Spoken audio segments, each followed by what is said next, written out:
when we last left off, our intrepid heroes met up with Hadley's uncle, and with him in tow have left Verndale and headed into the mountains. They have searched around for a few days now, looking first for a group of dwarven moonshiners, and then accidentally bumping into an ancient statue that appears to probably have been built by the Stormfisher tribe. Inside the statue, you found some sort of magic stargazing globy-majigger that revealed to you the route of a pilgrimage that you could make all along the interior of the country. Go on out here, all the way up. The exterior of the country. That too.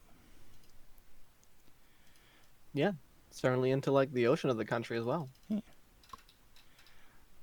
Maybe the Stormfishers considered that part of their territory as well. It wouldn't surprise me. It seemed that the last location on the pilgrimage, all the way up here, where Thelerien was born. All my homies love big ancient cities. That's a long way off. We'll have to go through many, many hordes of barbarians to get up there, though. Yeah, there does appear to be a giant horde of raging barbarians between you and there.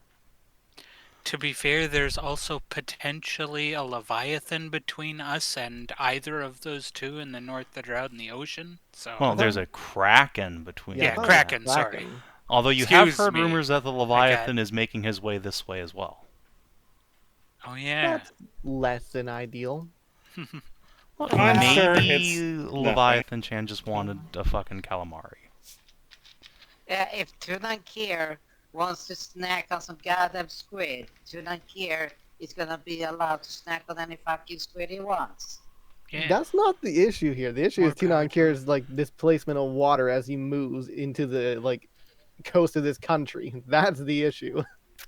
That's only if he's violently moving. You know, you can move without causing, massive turbulence, right? There is a reason that Tunankir's movement is a scatter diagram instead of him going places intentionally.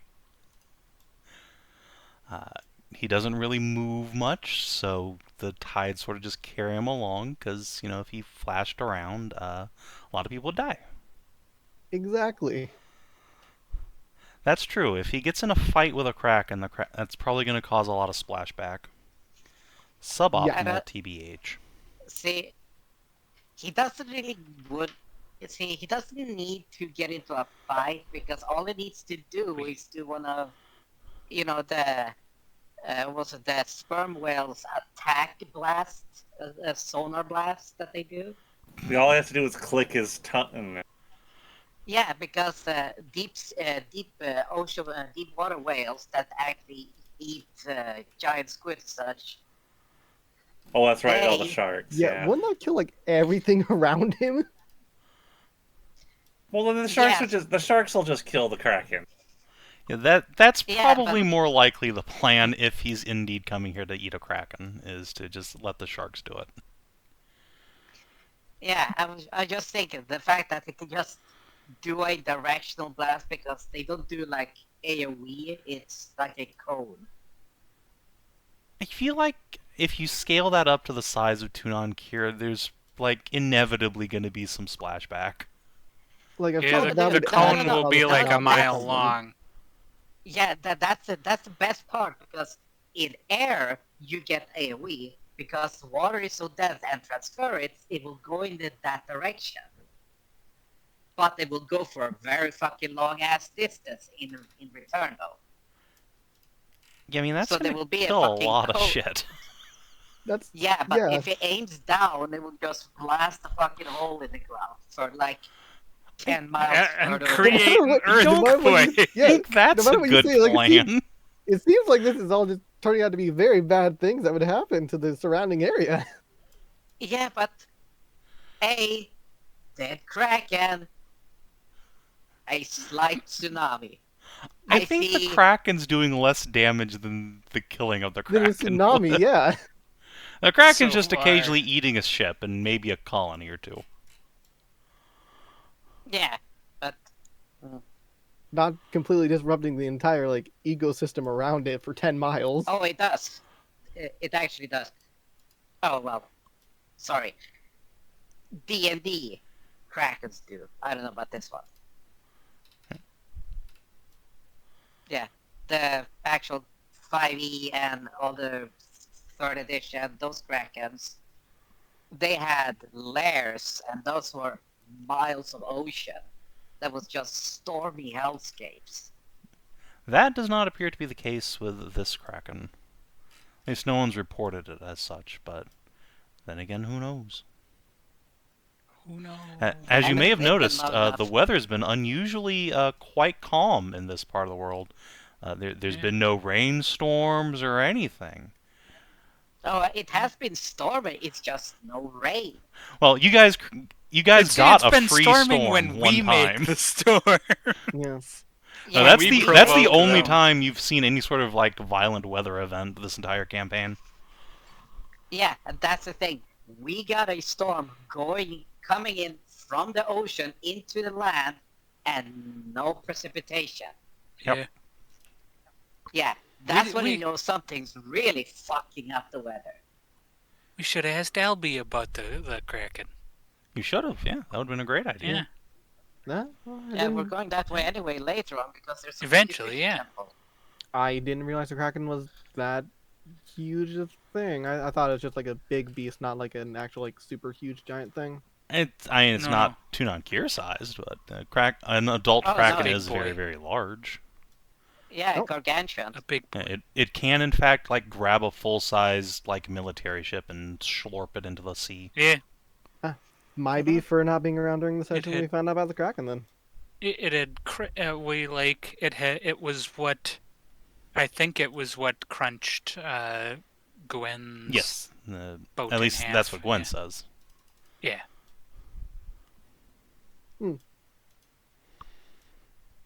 Yeah, it is definitely out there eating chips. Well, you now kind of got it warned in my head that like it might be a lair action of the Kraken to stop like all like storm stuff around like the continent or something now. Mm-hmm. Krakens are like powerfully psionic, so could be. They are, but if it's got lair actions that would like extend all the way down to like Ferndale and Titan's Fall, I think that's like a bit bigger than like... What if it made its lair on a fucking dragon vein? I mean, who knows? It just plugged its tentacles in there like a USB slot and is like, give me your water, bitch. Marvel's What If. There's like a Lost World style ocean under Corania, and the whole thing is its lair. You have no idea how. Hollow World was actually an official D&D setting. Yeah. So there's certainly precedent for it. You have no idea how smug like Ashe would feel if we come to like that realization like it is actually something tapped into a dragon vein. It's like fucking called it at the very beginning. Steve will vibrate out of existence. Yeah, I'm just waiting for the Garden smugness from Steve to be like, fuck y'all told you about this. But no, I'm schizophrenic.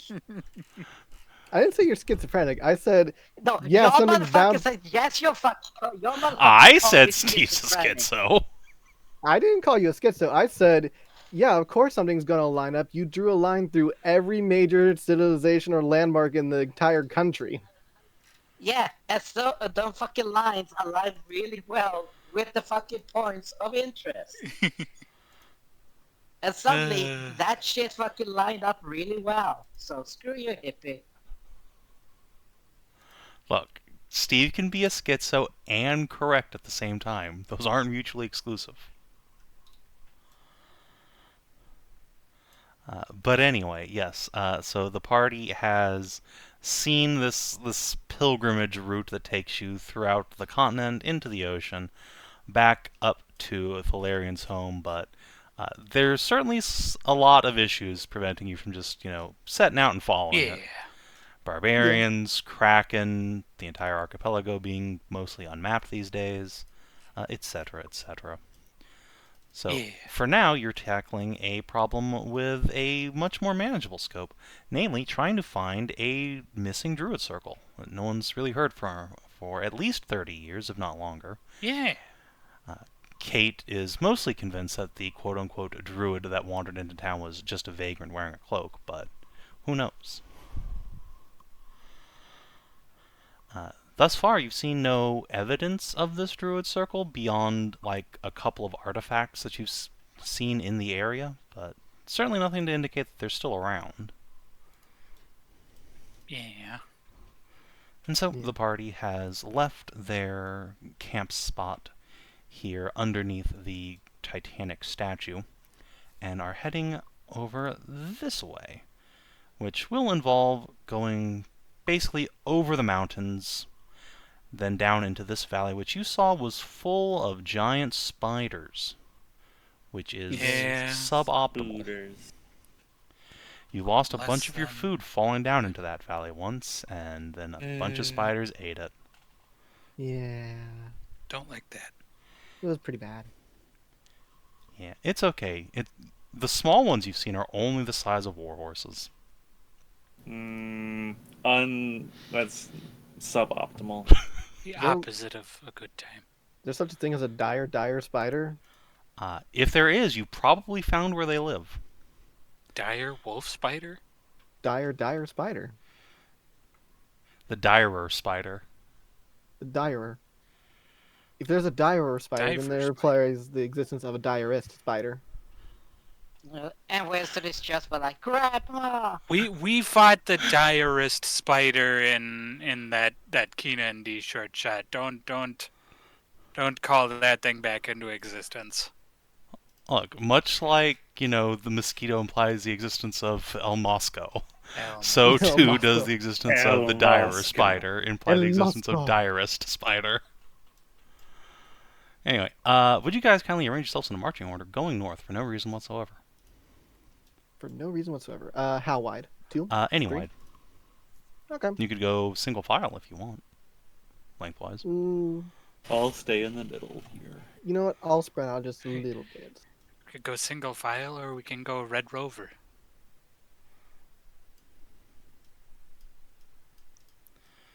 Alright, good enough. So, the party's journey is not supremely dangerous, but it is arduous. These mountains are pretty much untouched by any hint of civilization that you've seen so far. And they are quite violently steep. Well, luckily the weather holds, so you don't have much risk of, say, landslides or anything like that. But it is just brutally tough climbing for hour after hour after hour to get over this motherfucking mountain. Until you arrive at the peak. And on the peak, you find something. Is that something spiders? No, actually, it is not. At first, Steve just about has an aneurysm and just kind of points because he's expecting to find a big dragon in this place, and by God, that looks like a wing. But no. Or at least not a dragon wing. As you crest the top of this peak, you see that you've come across wreckage of an airship. Oh shit. That's a big deal. Do we see this ship name or anything on it? Thelerien, you don't know any airships, so no. And you know tiny one. Yes, you know Falcon's airship, but that one doesn't fly yet, so it would have a lot of trouble getting up here. It's also nowhere near this big. Yeah. As to Ashe's question, thing. Yes, you can indeed see half of a name, like a nameplate emblazoned on the back of this thing before it just is smashed to pieces, which is simply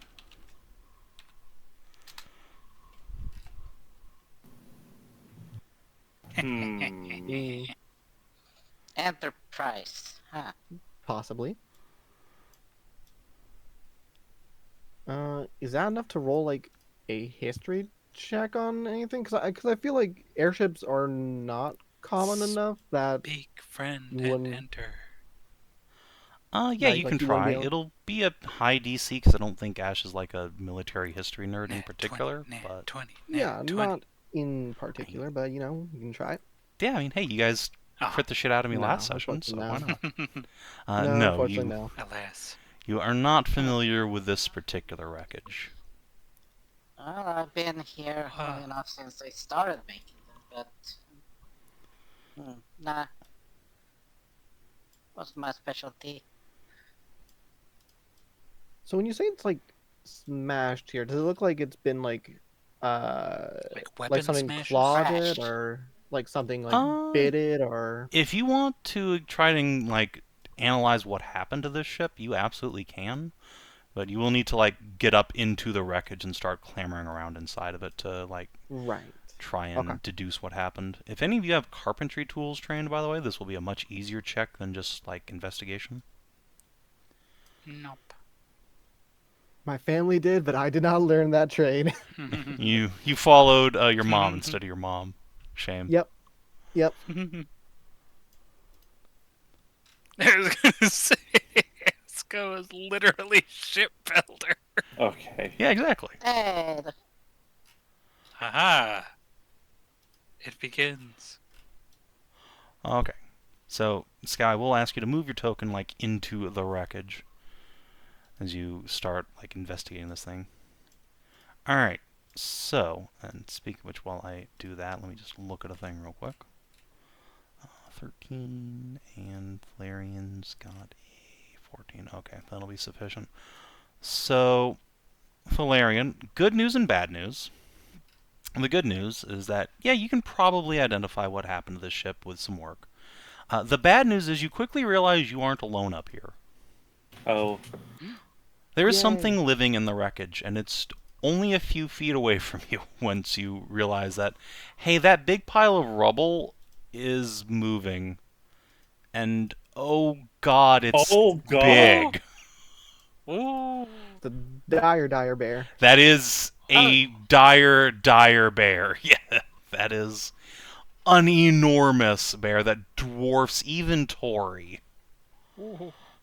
And it just kind of looks at you. And Vale, as this thing starts shuffling under the crap it was laying under, you are in a position to see there is another one. Oh, fuck. Oh, boy. whoa.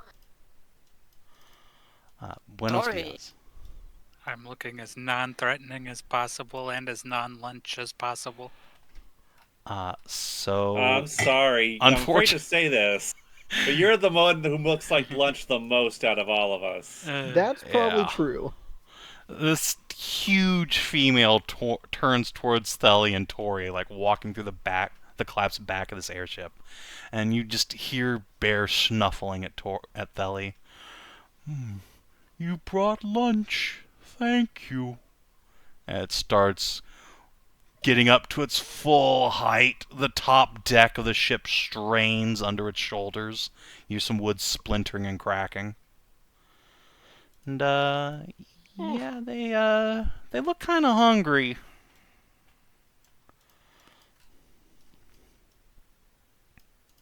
It's Brown lie down, but I don't think we're good.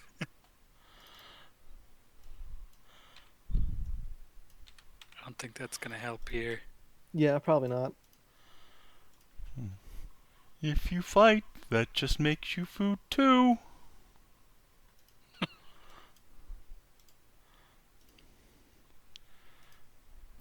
Okay.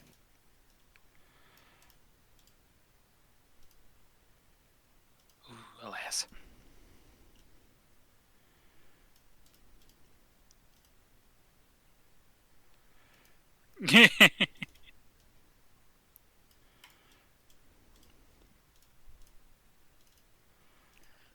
Bop. Bop.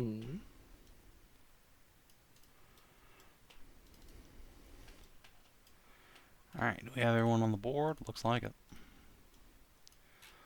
So, wow, Kate gets to go first. All right, let's put a Bardic Inspiration die on Tori as a minor action.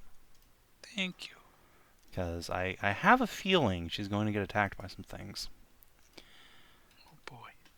And then let's try and Earthen Fist a bear. Oh. Unfortunate. Unfortunate. Alright, and then she's going to go over here and hide. Ashe. Yeah, as a minor action, we shall surge sorcerously first and foremost, as you do. And then we're going to do a, let's see here. I think just a produce flame for now on the, you want to attack the misses first or the mister? I probably should do the mister. That seems like a better option than pissing off like the mother bear. So I do need to step a little bit closer first and foremost. Actually, no, I can't really get closer because this is like off the ground, isn't it? Like high up there or whatever. Yeah, that is, but there's also like the interior hull of the ship that's exposed to the air. Like, you can get into it through like here. Ah. Okay. Then if I were to be like over here, like if I am where I am now, does like the bear have cover from me? I don't think you even have line of sight to it, really. So I need to be like up here to see it then? Yeah, you need to get around there, and even then it would still have cover. You could get to like here? And then you'd be fine. Okay. You'd be able to see like more than half of its body without obstruction. I think I'll let it have cover from me. That way I can like still move back some. That way you don't get eaten by a bear. Understandable. Yeah. Yeah. All right. Produce flame. Well, it's a crit, so. It sure is. Since it's a crit, let's see here. Let me look at something here. Make sure I can do scales and claws and fire. Blah blah blah. You need to deal it. Type of damage with cantrip. Yep, we sure did. Okay, we're gonna do this. Second level slot. It's a crit. Have 29 extra fire damage. Ow. Well, that's rude as hell. I'm going to step on back over here. Okay, well, you just became priority target number 1, so... Yeah, it's kind of how it goes for strikers. Hatters is going to try and get in the way, but yeah, she's going to have to just shoot over this big fucking rock. Storm Strike.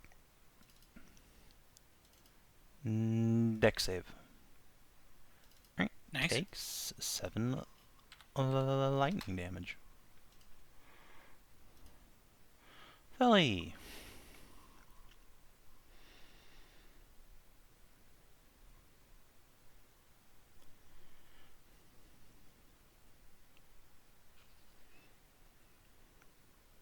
Hello, bunch.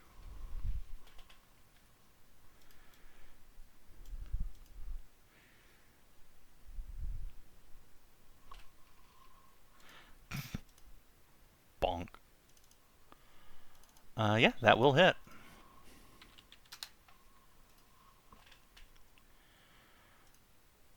Alright. And then it's bear o'clock. So, Thelerien gets swiped at. Oh, it missed. Okay, well, I mean, it do be like that sometimes. You cannot disarm Shake his hand. Shake her hand. You can shake her hand, but... Wait, this is how we get the right to bear arms. Shake. Alright, well, alright, since you're being so polite, it's just gonna move over here and slap the shit out of Hadley. No. Oh, God! Oh, God, Hadley. Whack! At least it's not the crit. Parry. She has parry at least. Does she? She's not a fighter. Does she?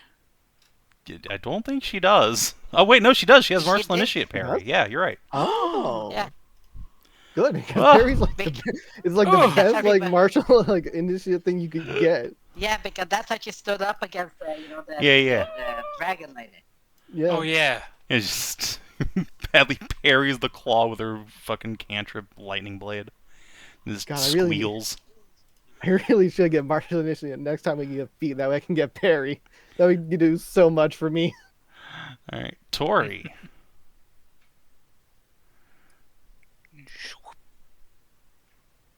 Sorry, Mrs. Bear.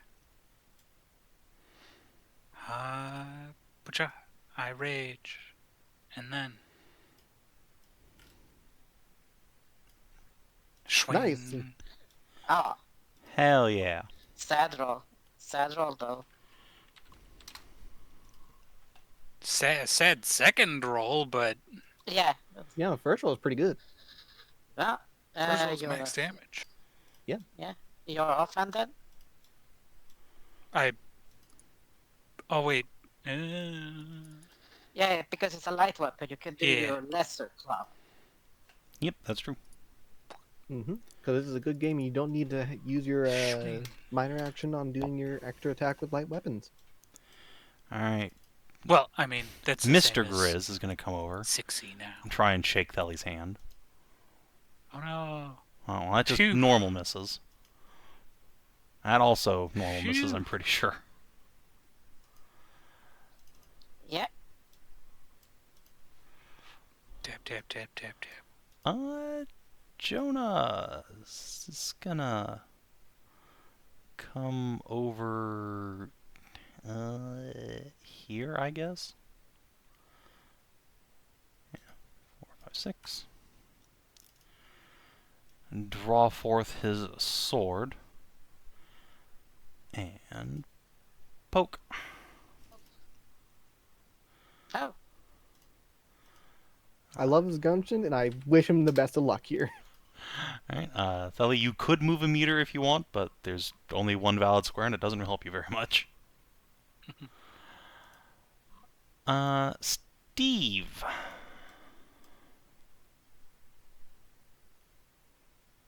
Well, holy shitballs is a current vernacular. I'm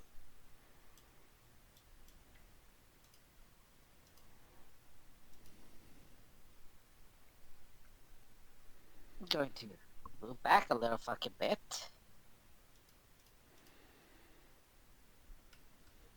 And let's see.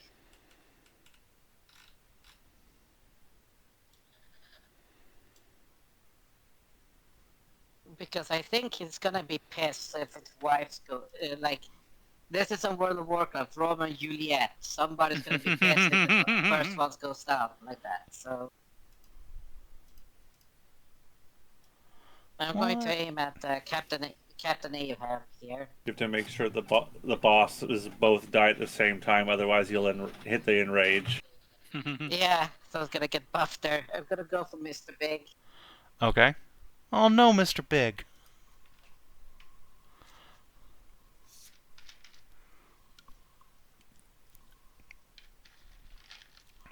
Well, that's it.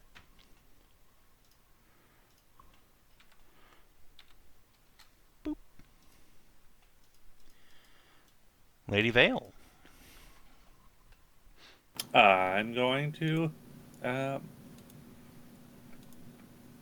come around and put Mr. Big Grizz in my Guardian Aura. No, my bears. And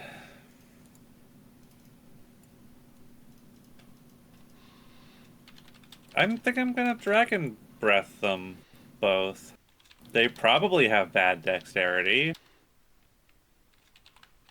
They have failed one dex save. They are very large targets, so... Still waiting on that next level so I can fucking get another dice on my fucking Dragon Breath. I mean, hey, we're almost there. We're almost at the EXP for it. Yeah. Oh, so close. So close. Alright, decent damage. Still nice. Alright. Nice. Dex. Huh? Wow. Last one failed. Alright. Okay. Big Daddy did not care for this, but Mama had her ass in the air for you. And it takes it all.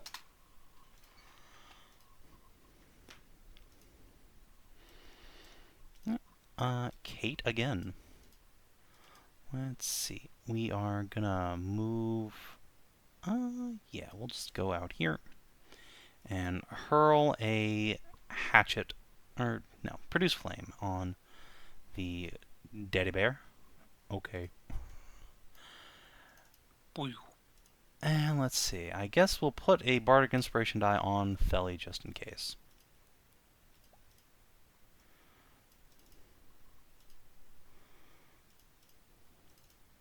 Alright, Ashe. Okay. We're gonna move to here first. And then we're going to Black Flame Blade the Bear. Which is one of these rare occasions where it actually will get the adjacency damage. Huh. Oh no. Yeah. Alright, Black Flame Blade. Oh. And it's another crit! Oh no. You know what that means, right? It's time to expend a lot of resources. So Mr. Big Grizz is gonna get the smite because the smite. Yeah, so Mr. Big Grizz gets the Sorcerer's Burning Smite because he's the one taking the fire damage. Speaking of which, what is your adjacent damage? Because it it should be my spell. Yeah, I know. It should be the spell modifier, which is your spell. 4? Yeah, okay, right? Cool. Yeah, right, whatever your charisma modifier is. 4. Yeah, 4. Sorry, 3. It's 3. Oh. I have 17, not 18. 3. Alright. This is a crit. 3. Let's see here. Do we want to use a sorcerer? No, sorcerer's. There's only one in there. That seems like a waste. Yeah, it would be. So that's a second level slot, and then we're going to use a bonus action to do a first level smite on the Mrs. Big Grizz here with the Searing Smite, which will also do crit damage. This is really silly, isn't it? That's right. Okay, we're killing these or keeping them alive. Just checking. Tori's trying to non-lethal them. I mean, they're giant bears. I mean, I don't think non-killing isn't an issue. We're invading their home. They just hunky. Oh. Yeah, I'm intending to kill. Okay. So a danger to what people? They're up in the mountains. And let's see here. It's another D6, so let me roll one. I suppose they're a danger to the... They could be a danger to those Dwarven Moonshiners, too. Unfortunately, only 3 fire damage on Mrs. Big Grizz, but she gets ongoing 5. Yep. Nice. Hatters is gonna Thunderblade the bear. Alright, she hits. Get punted. She'll move up to stand on top of this rock. And then, let's see. What if we do one of these? Hey, Ashe, do it again. Absolutely. All right. Just a 26. Almost. 7 and 3. So 7 on Mrs. Big Grizz and 3 on to Mr. Big. You better hope Hedrah was wrong about this enrage mechanic. Alright. Felly. Oh, I get 10 feet.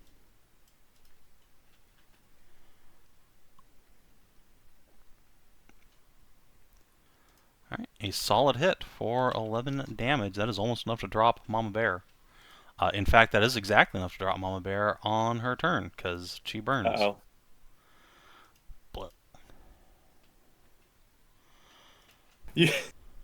We've had too much DPS on one of them. What are you guys doing?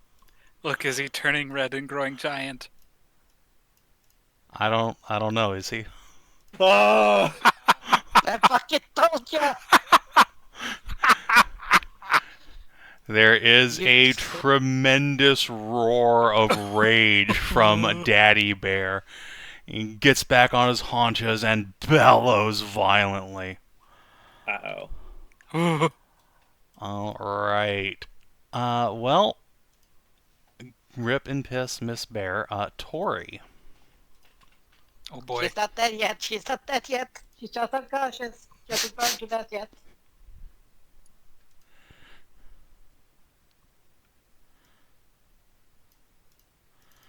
I guess she does get to make a save against that burn. Okay, she's not on fire anymore. At least there's that. Hooah. Alright. That would normally hit, but his pain tolerance seems to have skyrocketed. Your claws dig in, but do not find purchase enough to wound him. That, however, will. That'll do. Shwink. Though the strike seems to do less damage than you might hope. Ooh. DR, oh no. DR slashing. Alright, so I think Vale is the one who's got her Guardian Aura on him, so Papa Grizz is going to turn around. And first and foremost, he is going to use Powerful Swipe, which is now a Close Burst 1 ability, against all of you. Oh! Oh, wow. On the fucking ground, everybody. That's big. The save? I have to save first. He takes some amount of cold damage. He takes 6 cold damage from my Aegis. Alright, he takes 1 cold damage from your Aegis. Uh-oh. Oh no. Strike save, Kina? Yes, I'm working on it. Well, Tori, you passed because you're raging, so you have advantage. That's on checks. Wait, is it also on saves? I'm pretty sure it's on saves, too. That's a good question. Yes, I feel like ability checks the saves. You know what? I'm going to use my True Grit saves. to reroll that. Wow. Understandable. That's probably a good idea. Hell yeah. Nice. That was a very good idea. Good, because he was about to fucking ground pound you. Alright. So now as a free action, because Mama Bear is dead, he is going to try and grab Vale. Uh-oh. Uh-oh. So I need a Strength or Dexterity saving throw from Lady Vale with disadvantage. Disadvantage. Oh. Alright, so he grabs you. Luckily you're not prone while he grabs you and just pins you to the ground, which would be quite bad. And then as his standard action, he's going to just slap the shit out of you. Whack! Oh. That's a lot.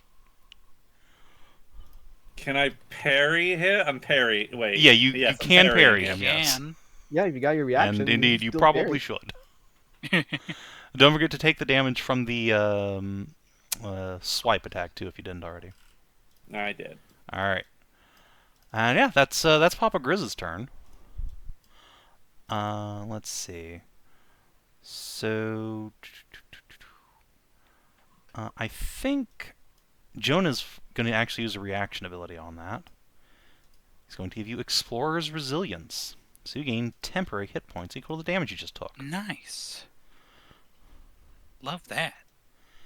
Yeah. Very good. So, 10 temp. Yep, 10 temp on Vale.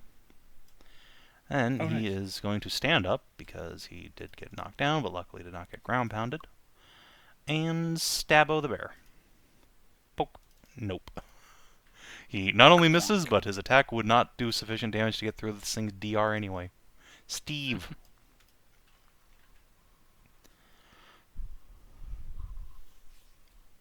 Well, shit.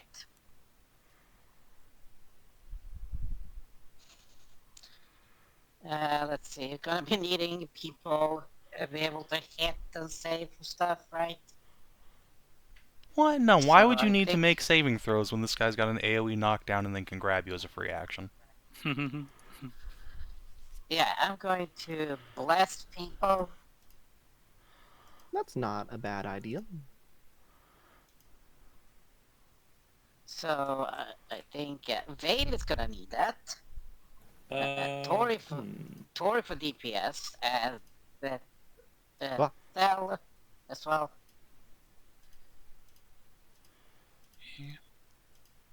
Alrighty. The turn order. It's gone. What?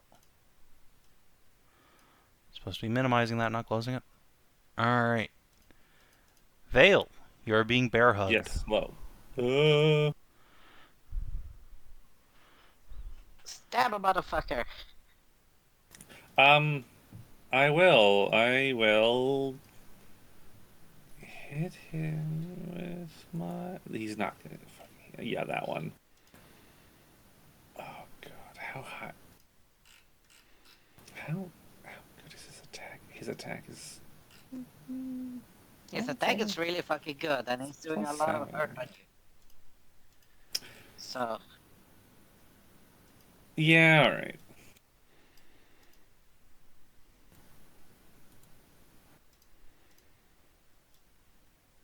$16 to hit? And that is sufficient. Oh, nice. I already have been given temporary hit points, so I will give... Johan looks pretty hurt. Yeah, he did get slapped, so he will happily take 6 Jonah. Yeah, Jonah. That's an N. That's an H, not an N. Yeah. So he'll and he's slowed by snails. No, I'm not hamstringing him. I'm not spending my reaction to hamstring him. I'm gonna probably need to parry him again. Isn't that a free action? No, free action. Hamstring? Yeah. Print the card. Should be one of the free ones. hamstring is a free action. But can't you only use one martial? Per turn. Per creature's turn, not per battle round. Oh. Okay. Yeah, per round, not per turn. Oh. No, okay, per then I guess turn, I not can per hamstring. So yes, you can hamstring him without any penalty. Okay. There is in fact no reason not to. Okay. Unless you want him to be able to move for some reason. Alright. Kate, let's go ahead and give Jonah a real heal. Actually, let's give Vale a real heal. Come to think of it, she's in danger. So, let's see. Yeah, you are within range. She has line of sight on you. So, you can just have a Cure Wounds Vale. Boop.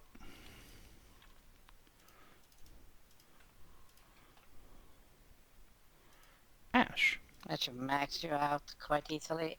Okay, Should do. Well, in this instance, I think we stay back and just do Produce Flames because that's the best way I can do my Sorcerer Smites. Yeah, fair enough. Alright. Does a 19 hit? It sure does. For like 4 damage. Let's go ahead and do a little Sorcerer Burning as well. Just the first level slot. Just a small smite as a treat. Just an extra 12 well, damage. that's 12 more damage. Alright. Hatters is going to restrain herself from the urge to use her cantrip that does damage to everyone around the thing. And will begrudgingly go into melee. Understandable. I get the issue. Thunderblade. She does 0 damage. Let's see. Unfortunately, there's nowhere she could slide it that would break its contact with the veil. So I think she's just going to orchestrate again and say, do it again, Ashe. Absolutely. Wait. Can she just move in one bit so that... No, because Veil's in the way. Have an extra 2 fire damage. It would enter her square. Ah, damn it. Aren't I being grappled, though? You are grappled. Yes, you are. So she will just follow with him. No. Oh, okay. That's not how that works. Okay. I was thinking to get away from Jonah and the AoE smash. Again, Hadley would like to, but the only valid push for her would be into this square, which just removes it from the tank. Although I guess that gets her out of melee, so fuck the rest of you. Yeah. Yeah, no, it gets her and Tori out of melee. Yeah, you're right. Yeah, it gets... Yeah. Whoop, whoop, whoop, whoop. I mean, I'm just going to be getting right back into melee. Yeah, exactly. Well, yes, you're right, yeah. Right, sorry, I saw a bear token on the turn where I thought, like, oh yeah, that's Mr. Big. No, that's Mrs. Big there first before you, and then it's him. Yeah, so no, it doesn't really change anything. Unless Mrs. Big rolls a 20 on her death save. That's possible, yeah, no. It is possible, and would be really funny. Anyway, Thelerien, you are prone and next to a bear.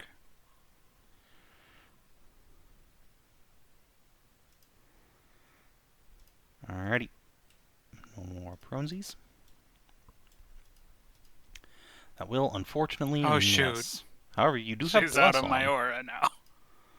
Oh, Bardic. Oh, and Bless. Yeah, you have Bless. Up to you which one you want to use. You need to roll a 3 on whichever die.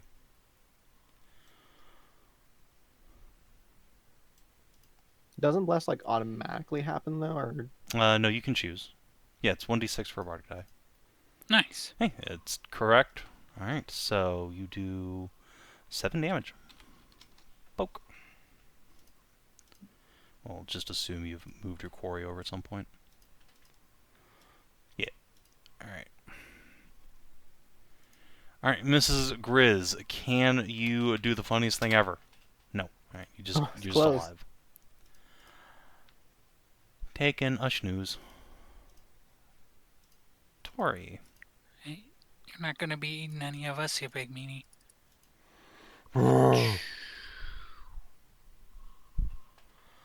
Wow. All right. And that will be 6 damage. Oh, wait. Shoot. That by the grace of bless, hits. Although that no, is that one the doesn't macro. that one doesn't do any damage though because Okay. I forgot it deals 5 less damage than that. But What? Oh shoot! It's 2 sizes bigger than me now. I can't grapple it.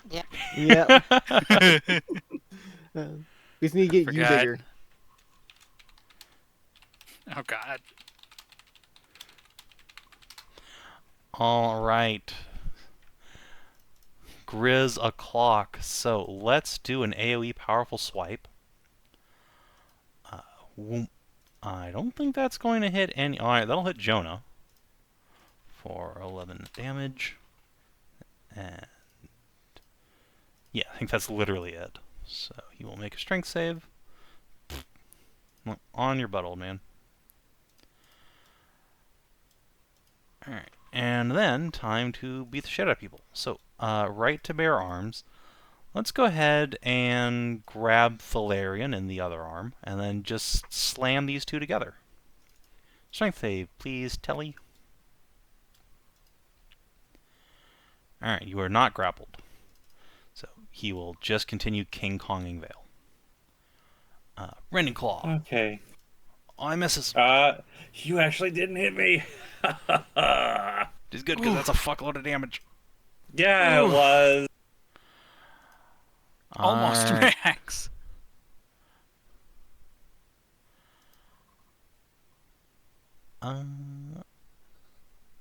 Yes, he has disadvantage. Wait, if he attacked her, tried to do that shit, wouldn't Vale's aura thing pop off? That is... Yeah. If he attacks someone else other than me. Yeah, I assume you're talking about the grapple. I thought he was attacking Vale. Yeah, you attacked Vale. Yeah, and... Okay, yeah. I'm talking about the grapple. Yeah. Is the grapple attack? The AoE? Yeah. I don't think... Hold on. I don't think grapples count as an attack. Hold on. Let's read the wording on the actual Guardian Arp ability. So let me print this. Lazy aura using or uses a damage-dealing attack spell or ability. So that does not do damage, so it does not provoke. There we go. She would have had advantage on her save, but she didn't need it. Yeah. Does that help? Oh, that helps Jonah. He's not. Does? Yeah, that would have given him a 21 on the save, so... Yeah. Oh, it does. Okay, yeah, fair enough. Cool. Alright. So yeah. Speaking of which, it is Jonah's turn. He is, I think, going to disengage because Jesus Christ. Smart play. Time just get back over here and take a breather. I trust you've got this well in hand. Ow. Just pat him on the shoulders, like, yeah. You're going to heal him up a bit here. He appreciates it. Yeah, I'm pretty sure that'll get him back to full.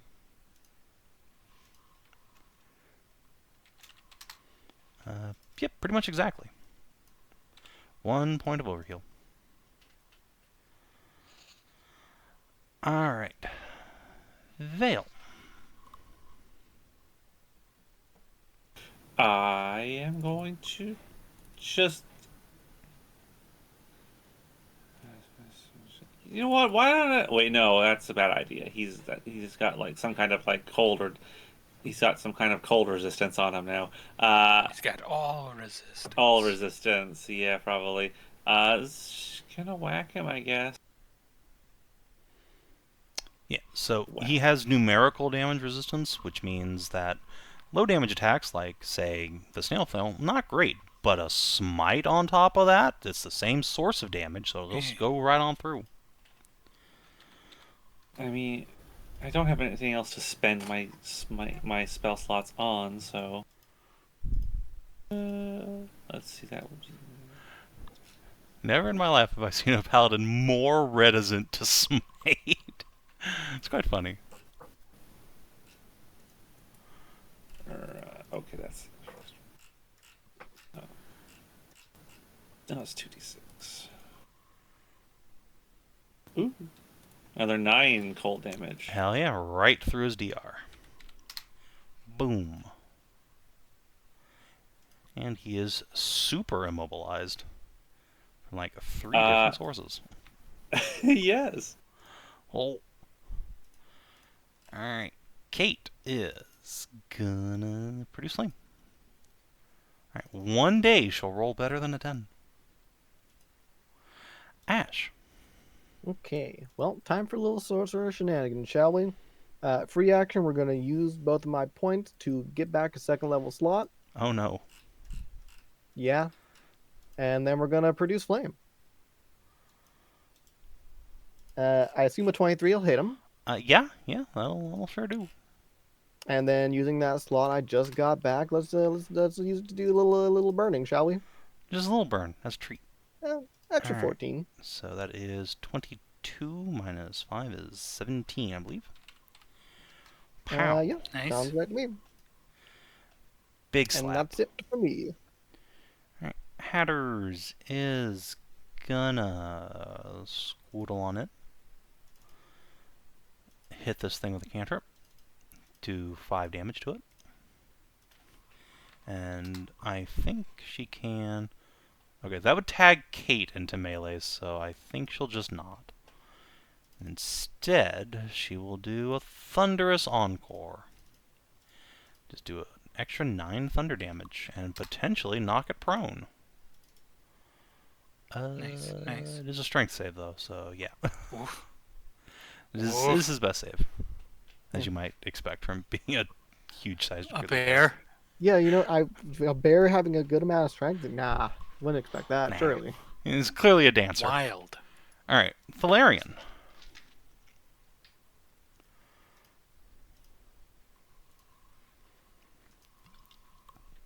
You! Swish! Unfortunate. Alright, Mrs. Grizz is unconscious. Tori. Scratchy scratch. Let's see, 14, so that'll be 9 damage. Alright. Ooh, by the power of crit, I think that might do it. So that's 13. So, yeah, that will drop the bear unconscious. You push through its damage resistance and claw something vital. The thing gives one last bellowing, "Oh, my wife!" Oh, and collapses. And then on his turn, does he just get back up again? Maybe. Oh my god, he does! He didn't hear no bell! Oh, that's perfect. The fucking bear back up! Hell's heart. Swipes. Oh my god! 1, 2, 3, 4, 5. Holy shit, it happened! Hold on. So we were just talking about this in COC2 chat earlier today. Like, what's the odds of getting 5 crits in a row? Hold on. Well, it just happened. 2, 3, 4, 5. It's like some really low, like 0.000 something. I think. What is it to get it? It's like 5%. It's 0.0000001 or something like that. Like it's it's insane. It's insane. Yeah. Is that on me or Vale? That is on everybody adjacent to him. Well, I mean, like, primarily is it done? Yeah, the Vale has the Guardian Whose Defender aura. aura is he in? It's originally in Vale, so I think it's still in Vale. Okay, yeah. So, oof. It misses us. What? What? He has disadvantage to hit anybody who's not in the Defender aura. Wait, hold on, print that ability for me. Didn't we just print Defender aura? Where is it? Oh right, no. It'll hit Vale, but it'll have like the disadvantage on everybody else. Yeah. Oh yeah, because Vale's marking him. That's right. Yes. Okay. Yep, marked. Yeah. So it's crit on Vale. Right. That is a property of the marked condition. Property. Yeah. Okay. Sorry. Not. Sorry. I thought you were talking about some like weird class feature. You was like, marked. What? Nope. Okay. Yeah. That is how that works. Yes. All right. Luckily. Still, ow. Yeah, that is still a huge ouchie on poor Vale. Nice.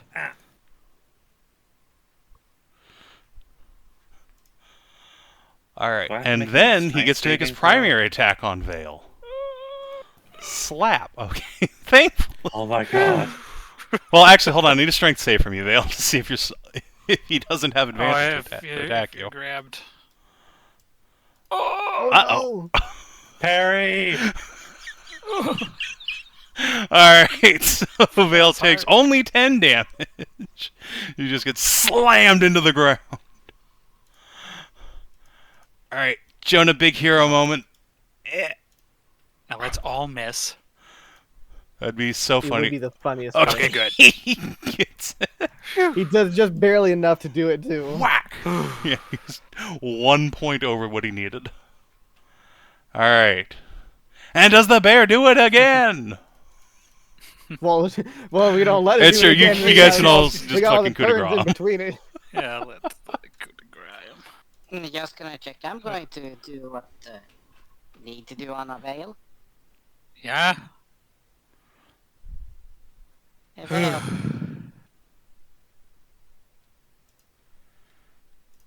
Nice.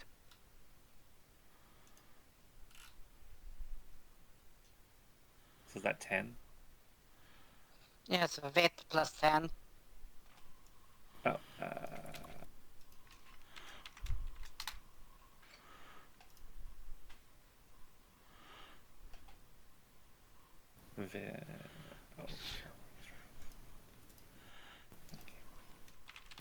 so 9 plus 10, so 19? Jesus.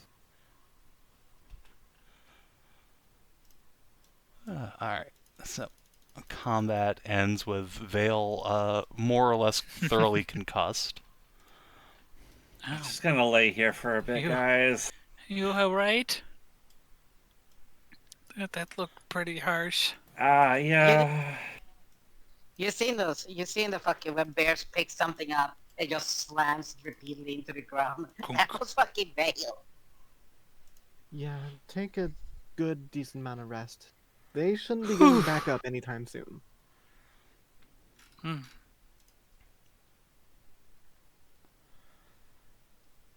Meanwhile, let's see what we can figure out about what happened here to the ship.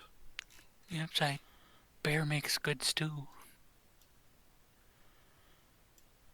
Yeah, so Thelerien had earlier been starting to investigate and now has the time to do so. Yeah, it looks like this ship basically had its guts ripped out by something. Something large and probably draconic in nature, given that it was, an airship, which caused it to plummet to the ground and skid along the top of the mountain here. Only by the grace of the gods it did not just plummet off the edge, but that fall sure did break basically the everything here.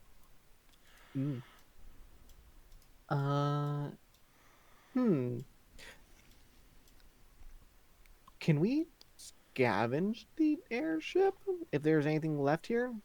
I figured like if there was anyone still alive on it, they probably taken like the most important bits of what makes an airship actually work. But hey, who knows? Maybe they didn't. Bear ship. Yeah, you can salvage plenty of wood and various metal components.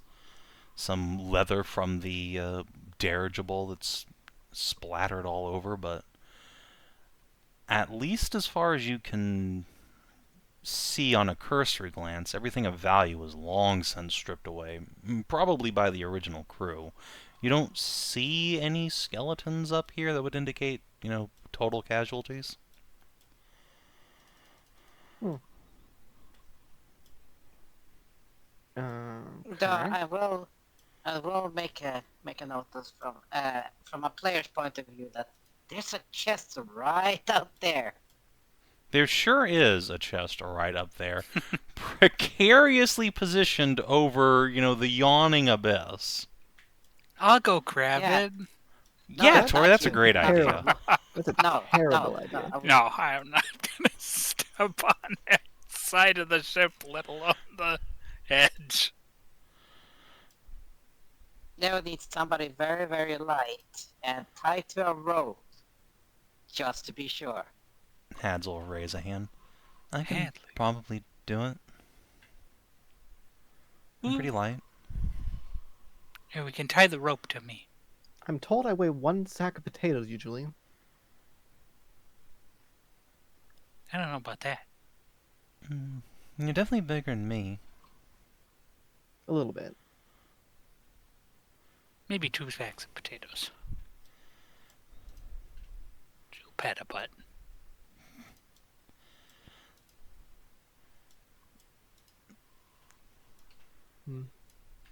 Well, if you're sure about it, I mean, it is on...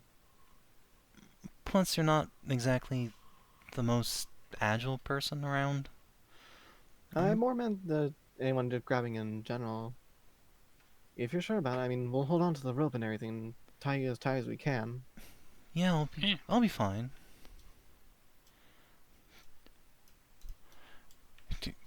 No, you won't. You're not going out there. Ugh. But treasure, though. Young lady, your father will actually kill me if I let you. It's fine, Hallie. There's no need to risk you over it. One of us can do it. Hads pouts.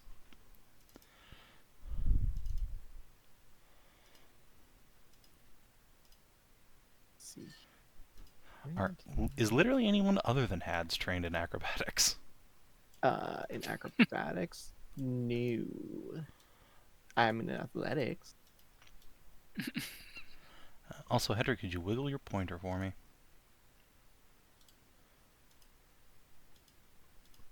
Thank you.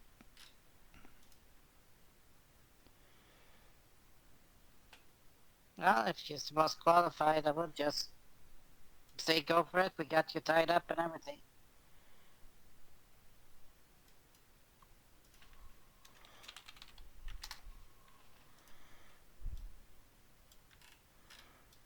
Who are you telling that to?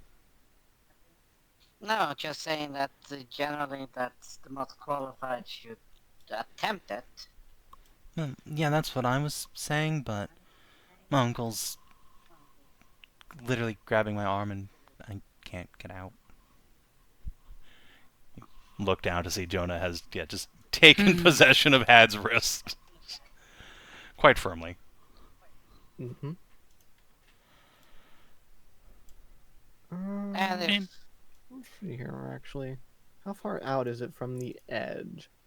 So, back here is where it's stable, right? Like, this sort of thing you could be on and be fine. I would hesitate This is probably the stable point here? That's the stable point. Okay. the rest is literally crawl on your belly or on all fours. Okay. Well, there goes To that spread out idea the then. weight. I was thinking maybe we could like fashion together some sort of like pull thing to lift the chest up and pull it back. But that's probably too pulling far it for is also like you only have a very narrow bit to get it across, and would have to navigate it around these 2 big sacks here, and then. That's true. I was just trying to think of like a safer way of getting it. How much does Hadley weigh? Not much. She is by far the lightest person in this party. Yeah. Mm-hmm. Well, maybe not. Is Steve lighter somehow? No, but Winston Weaver. Winston does not have anywhere near the capacity I to don't think he could carry even open the chest. Yeah. No, but he has the capacity to tie the rope to the chest, or... I mean, that still brings us back to the know if problem of trying to pull it through like this stuff. I don't know if I'd trust him to tie it tight enough to save a fall.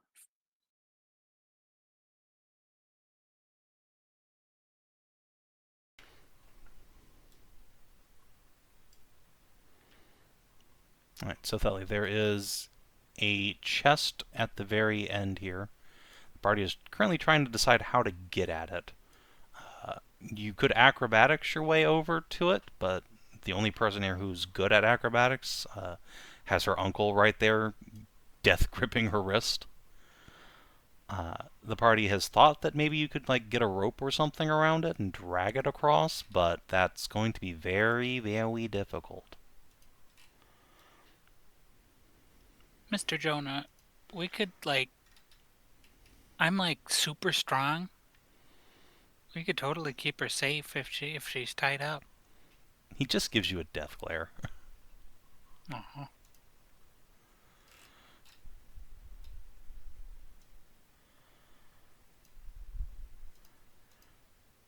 Oh. That works. Right then.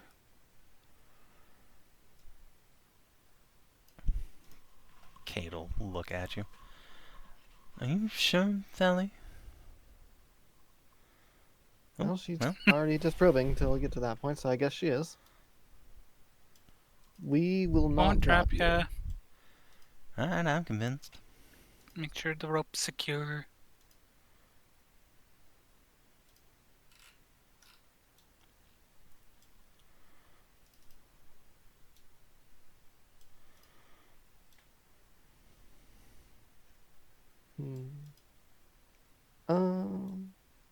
Just in case, we hit a worst case thing here. Is there enough material from the wings and baggage or whatever that we could make a makeshift parachute for Thelerien? That's in case the rope snaps, she won't go plummeting. No. Okay. I don't. If any of you knew how to make a parachute, I don't think there's enough material just sitting around here to do it with. This thing's been here for 50 plus years. Yeah, if any of this cloth is still here, it's probably very it's not in good shape. Coherent. I didn't realize it was that old. I thought it was more a recent thing. From by probably. geographical standpoint, that is very recent.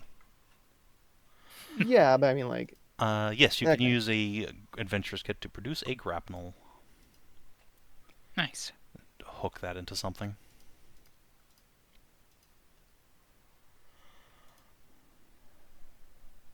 All right, that's a good one. Dab, dab, dab, dab, dab. And I just hope it wasn't DC 20. Yeah, with everybody helping you, that is... Yeah, I mean, guidance would probably help. She's got guidance. So yeah, Theli just catwalks her way up the bow of the ship, shimmies along her belly, and gets to this ancient chest. It is solid wood, has a big fat padlock on it, and seems to be in really quite good condition. When you look at it... suspiciously good condition? I don't know. What would you define as suspiciously good condition? I have no idea. I mean, it's been exposed to the elements for how many decades? 50 years? 50 years, apparently, yeah. Yeah, up here in the mountains. Remember to ask if it's a mimic. It's legally required to tell you. I don't know, man. Would you think I, of all people, would put a mimic all the way out here? I mean, come on. That's just insane. It'd be the most like horrendous mimic ever. Just grab it and jump off the bow. It's not even interested in eating. It just wants to die and take someone with it. Yeah.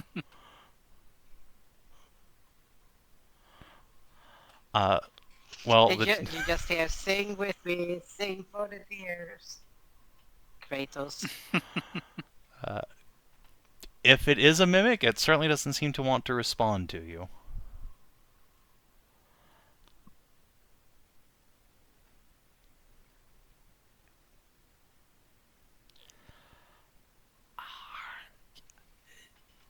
Debatable? Pulling it along with you is more likely to destabilize this whole thing than opening it.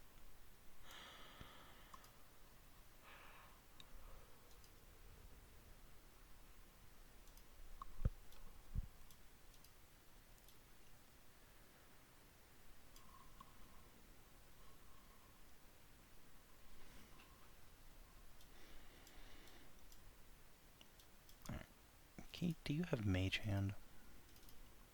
It'd be really convenient if you did. You're not even an Arcane Caster. Oh, yes. If she doesn't, I got Mage Hand. I got Mage Hand. Yes. Alright. Yeah, no, easily enough we can do that. Yeah, so Ashe and or 2 Mage Steve Hands. can, Mage Hand out something Or from both. a relatively safe position. You'll probably want to Wait, get down on your I have a belly. question. If Ashe and I use our mage hand There's to no help way I have lift enough the force to chest, do it.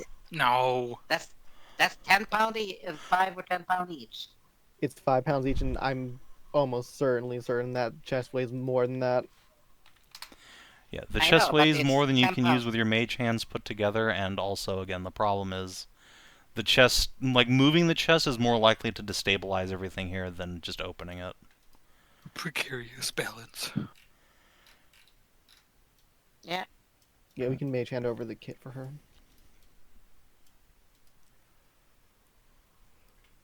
Can assist if she needs. The fuck you can. You'd have to be like over there next to her to. You would need to be out there doing the thing with her. Oh, I've just sent fucking what's his name again?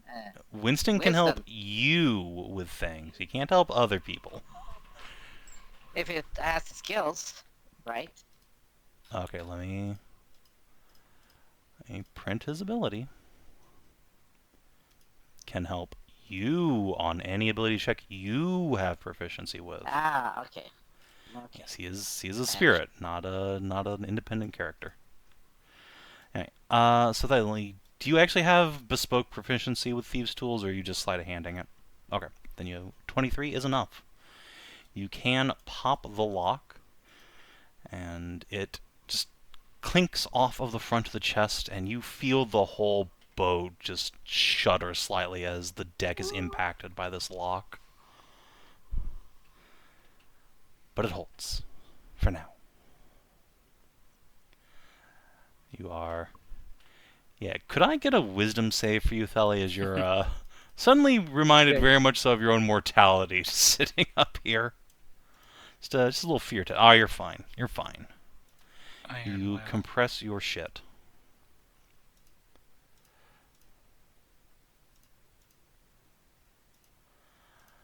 Yeah, you can open the chest, and inside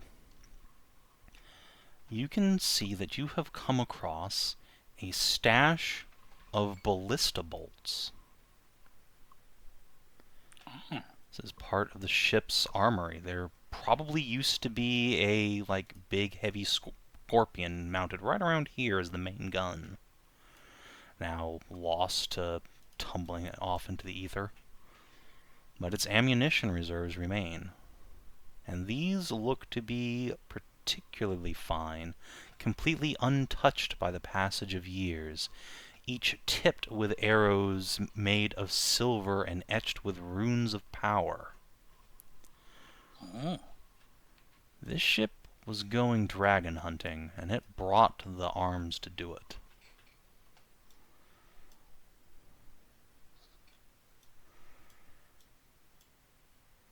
Yeah.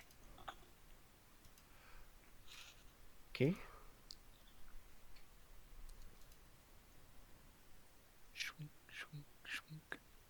Yeah, you can one by one unload the bolts here.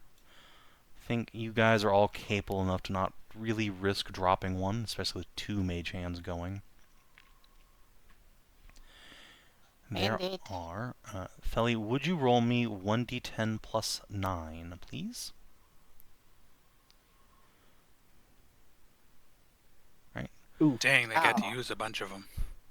Yeah, clearly. There are 10 enchanted ballista bolts here. If there's a compartment, you do not find it.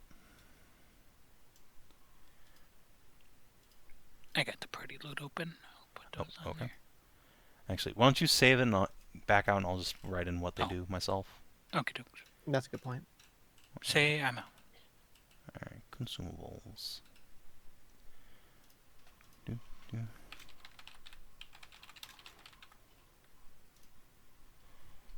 Ew. Uh-oh. I can Flash of Genius. You might want to just straight up re-roll that. I don't think Flash is going to get you where you need to go. Okay. Well, take what I have then. Oh, okay. You're gonna have Steve's. Uh-oh. Well, she has an advantage from all of us helping, so... How are we... Okay, she's yeah, no, tied down to a right, rope. Right. Yeah, with ropes and a guidance. Yes. Right. So, 18 and then I can flash. 18 was enough before. 1d6. Oh no, 19 was enough before. 19 was... Yeah, it wasn't... No, it wasn't enough because she had guidance through it to get 20, remember? To get 20. No, well, Savin said guidance 23. would help. Yeah, the DC is indeed 20 to get there without any problems, and so yeah. Continuing to burn your resources, you are able to get Theli back. It is much more precarious this time around. You are able to very, very slowly and carefully extricate Theli, and when she gets back to safety, she has to make a jump for the stable part of the ship past the cliff, as the whole front just snaps off and goes tumbling down into the ravine below. Boom! Woo! Whoa! Well, I hope the spiders suck on that. Yeah. Awesome, Theli. Just like out of a story.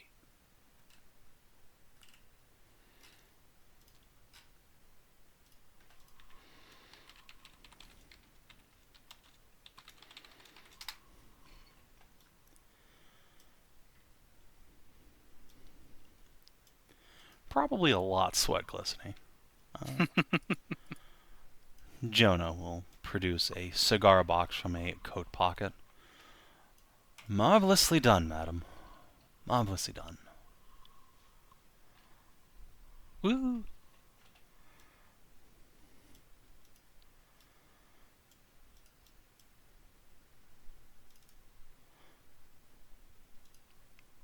You look like you could use a good sit down after that. And now that we've seen these dragon-slaying bolts, I can say for certain this ship must have fought in the Hasiran War. There's rumors of a dragon having been felled not far from here, down in the valley. Perhaps this ship's responsible for it. Steve wants to check it out. That doesn't seem to be the direction we're going.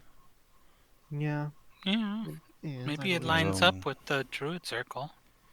I was about to say, we've seen no evidence of the circle this way. I fear we might be going in the wrong direction, but on the other hand... That's my thought process too, really. He's just going to kind of look down. On the other hand, We are finding very interesting things out here. Be a poor historian if I complained about this direction. Oh, yeah, I guess if you would also be up to check it out,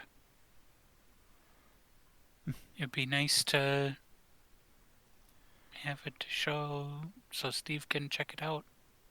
I don't know the next time we'll get the chance. Considering how long I've been working on this, I'm sure my patrons can wait a few extra days. Like you said, it's a rare opportunity to come out this way. Nice. You're in luck, Steve. Hooray. I really thought the waterfall would have been the lead to it, but turned out it wasn't. It'll lead to something else. It was just another brand new piece of the puzzle that we have no idea what it's supposed to be. Because apparently they weren't advanced enough to cause a holographic auger, not augury, or Steve Hammer 40,000. what's the word again? Or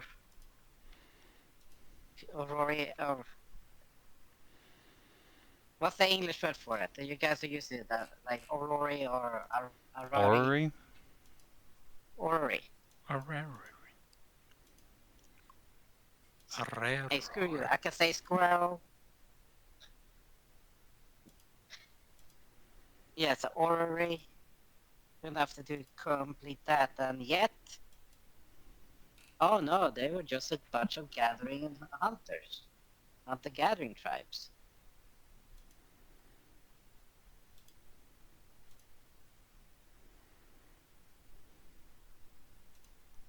Right. Yes. And so we press on. It is interesting how wrong we were about that tribe, if indeed these really are the Stormfishers. We have seen a lot of evidence. Yeah. Or at least a lot of weirdness. It would make sense that this is a continuation culture. Not likely the tribe itself, but rather one that grew out of it and survived. That I could believe, but... Could be too. Well, I did do a whole lot of research for Tori down in the archives, the deep archives. And language has really changed a lot differently depending on the years. Oh, But yes. managed to find tracing a lot of things. Yeah, trace that family towards the woods as well. Honestly, even that's remarkable. Kyrania is an old city indeed. I suppose if you were going to find records like that anywhere, it would be there. Must have gone all the way down to the Dwarven section. Yep. It was indeed there, along with those weird worms trying to bite me. Yes, I understand the Lord Duke had a particular interest in restoring the old archives. A real boon to us historians. Good to see it's been useful. That's awesome. Well, I'm not, I used the title researcher for nothing. Good at my job. Yeah. Steve researched the heck out of those tablets. It really goes so far back as to have tablets. Yeah, they're like way deep down. How in the world? It's like dwarf stuff. Yes, I understand it's dwarven, but still. That's very old. Indeed, but it's the best way to preserve anything like that, because... Oh, yes. Even if... Dwarves don't throw anything away, I suppose. That's true, but the actual only thing stone has to worry about is constant moisture on it or wind. If it's in a windless, somewhat dry area, it doesn't decay. It doesn't break down.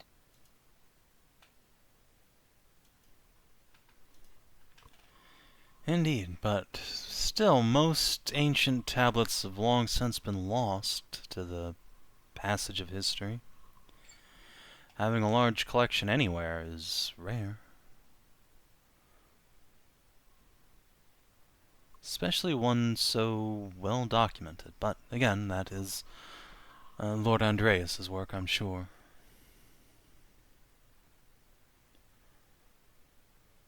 Well, anyway. As Lady Thelerien says, we should get a move on while we can. Burning daylight. Down the other side of the mountain. Yes, indeed.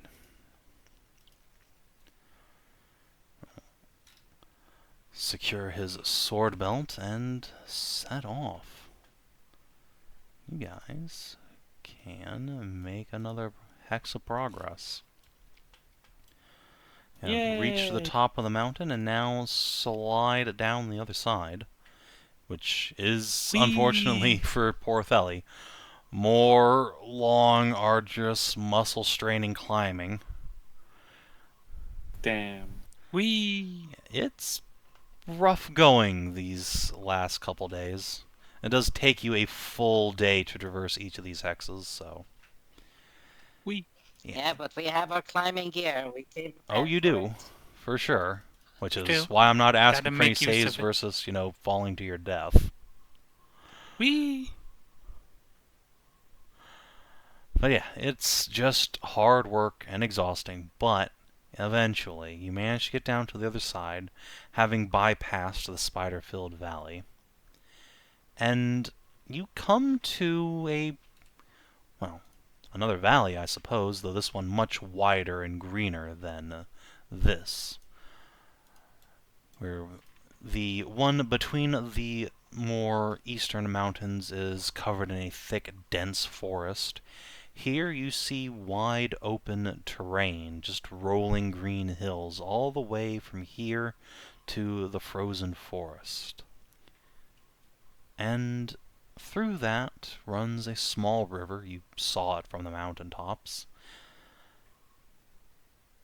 And then it empties out into a small lake, and by the lake is a village. Oh? That wasn't on the map. Correct. It wasn't. Hell yeah. Whoa. A small little community nestled out here in the mountains, cut off on all sides by basically impassable terrain. Impassable terrain, and then the Fae. Yeah, sorry. Yeah, 3 directions in impassable terrain, and 1 by impassable creatures.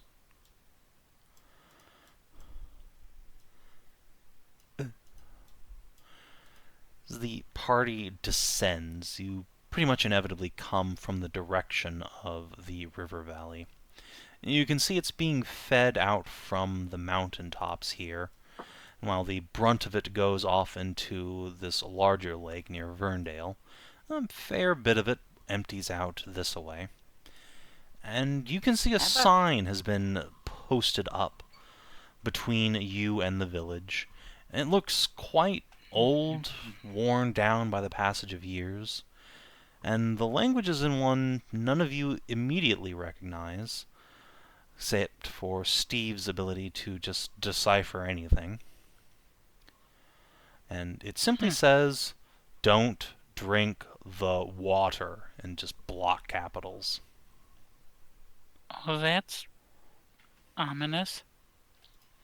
Well, this was on the place where the dragon would have fallen, so if it fell into the lake, well... That's what the druid was saying before as well, when we heard about him last, isn't it? Don't drink the water, it makes horn beast? Horny beast? Horn beast? One of the two? As you say that, Ashe, you see a deer just come out from the woods behind you. And it looks like a normal deer, a nice rack of horns on its head. Until you squint at it a little bit and realize it's about twice as far away as you initially thought it was. But it's fucking huge. That is like a 10-foot tall buck just strutting along, minding its own business. Okay. The deer went from deer to moose size. Yeah, that is a moose-sized deer. Okay, good to know. I wonder what size the moose become.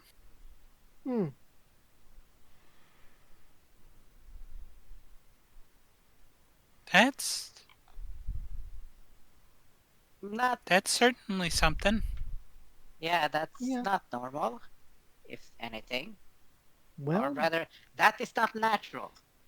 Well, a crow nearby you barks, "Natural!" Should probably go into the village and see if we can't find anyone and see what they have to say about it. Thelerien says, "Hey, buddy," to the crow. The crow looks down at you. You look up at the crow. The crow's like 5 feet tall. Ah! Oh. Whoa. Oh. I have a feeling we're about to meet probably gigantic people here. Maybe. Well, unless they're not, because they're not drinking the water. Yeah, I guess we'll find out. Yeah. Do we see like any movement in the village as we're approaching it? Like, is there actually people going about, or are the buildings normal sized? Yeah, the buildings seem normal sized, and yeah, there's not just some activity in the village, there's a lot of activity in the village. As you draw closer, you can hear the constant sound of voices.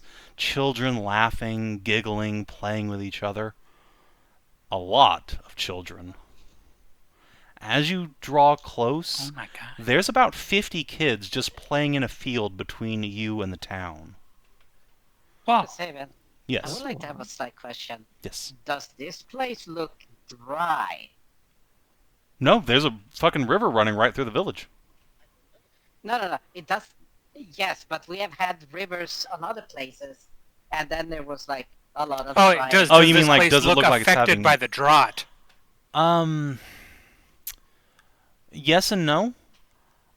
There's, like I said, there's a river running through the village. And as you look around, you can see that they've irrigated their fields. The water is coming in, and boy howdy, is their crop harvest looking mighty fine this year. They got them some big fucking corn. They got taters coming up. They got pumpkins. They got everything you need, and it's all big. Now, once you get past the fields, yeah, you start seeing grass looking a little browner, things looking a little less healthy. But along the river, oh man, it's not just healthy, it is thriving. It's... Wow. Oh, impressive. I'll give the kids a wave as we approach, see like what they do, if they're like excited or they start mumbling or something like that.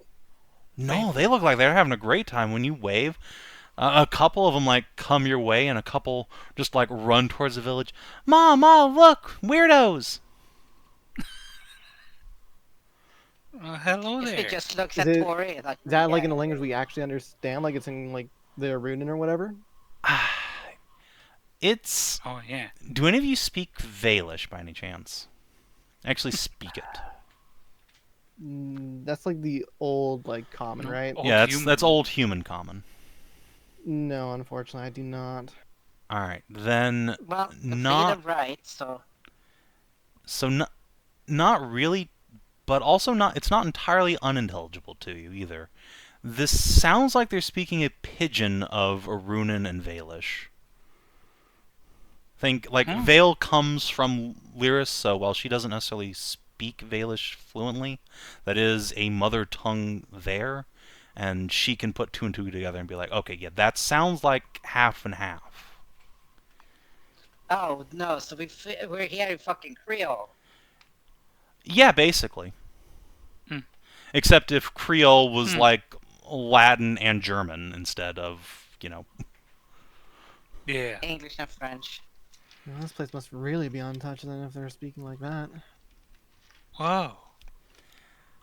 And so yeah, as these kids like run back, you can see a couple like come out from the nearest village house. And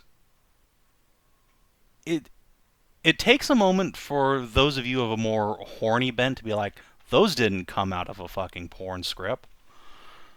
This man, he has the squarest jaw you have ever seen in your life. The man's shoulders are enormously broad. He is muscled to an almost obscene degree. Nice, like, hefty, healthy stomach poking out. He is so pure Bara. Henry Cavill. No. He is much heftier than Henry Cavill. He is like the archetypal bear man. Okay. And the woman that comes out beside him is very much so like pure Venus of Wallendorf, just enormous fertile curves, and she's also very, very pregnant. Wow. I have to wonder if my mother got water from here somehow. She was fit right in. Illustrate. Yeah, but this is a village, so that means there's more than one person here. Wrong. What? Oh no. Okay. I So recognize that art. Yeah. Huh. I'm very much reminded of home now. Bigoting their tokens for a bit. They both seem larger than normal for a human, but not abnormally so. Not and both like the very animals. wide. Nordics. Okay, good to know. Yeah, they are a couple of like Finnish bears coming out. Hi there. The man quirks his head, but he waves his hand in friendly greeting. Hi. I guess Steve would be the only one who can understand what they're saying. I think comprehend languages gives you. Yep. Yeah. As long as it's not code. Yeah, I kind of cipher code by myself, but I guess anything I can read and hear.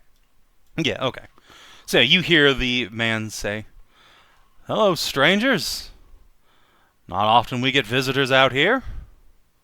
He puts a hand down to greet, like, 7 kids that come running up to him, yelling, "Papa, Papa, look." Damn. Wow. Wow. Everyone's been like, damn, at the same time. Yeah, no, this very much reminds me of home now. Hey, congratulations, you found the human Thelerien. Yeah.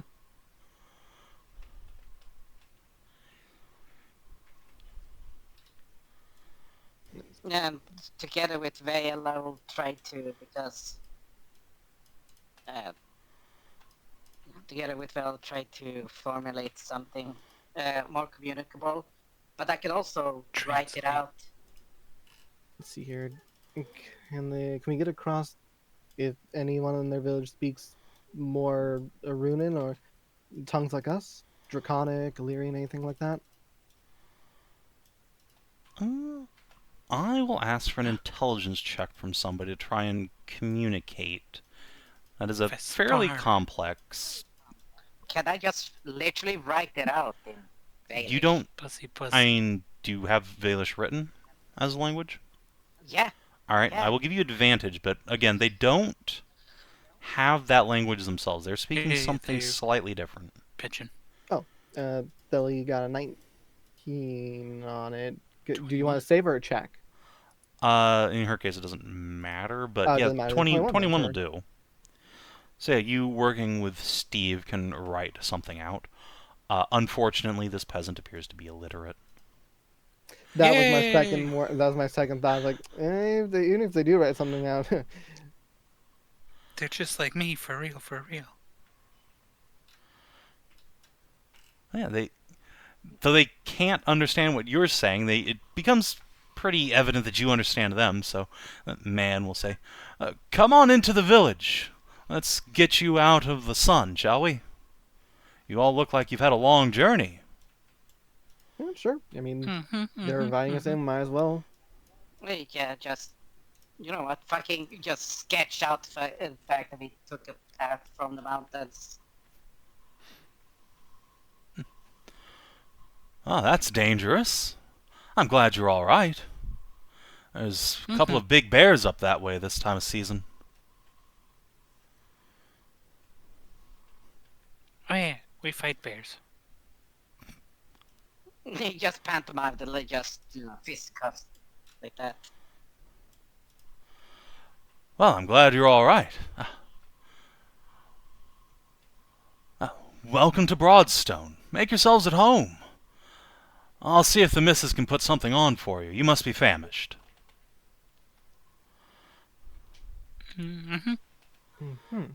Thank you. Jesus Christ, that's everyone's goddamn.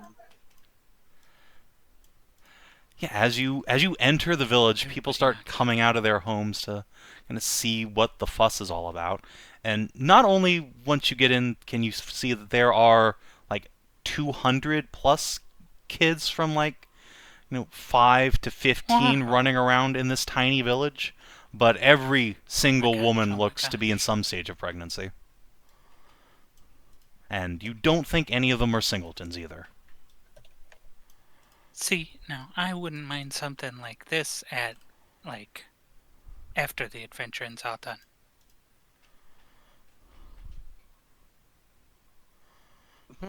Just think about just trying to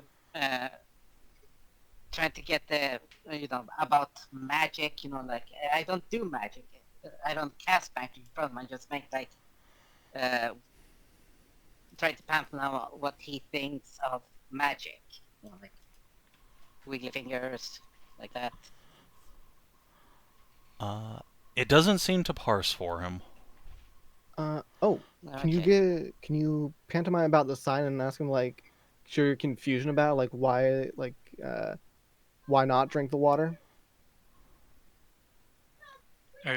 Also, if they're the ones who left a sign because it was really old. As you're talking amongst yourself with that, the fellow's gonna have led you into the village proper, and he's just gonna stop by the well here, and just roll up a bucket of crisp, cool, clean water. I'll just take a big swig right from it, and then offer the bucket to you guys. There. No, thank you.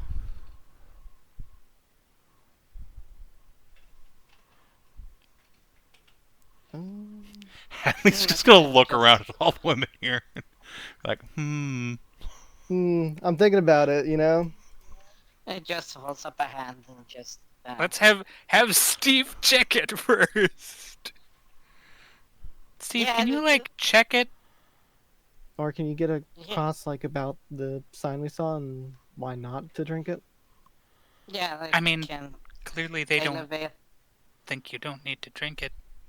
I mean, I can see the results. Why we should drink it at this rate. I mean, look at all them.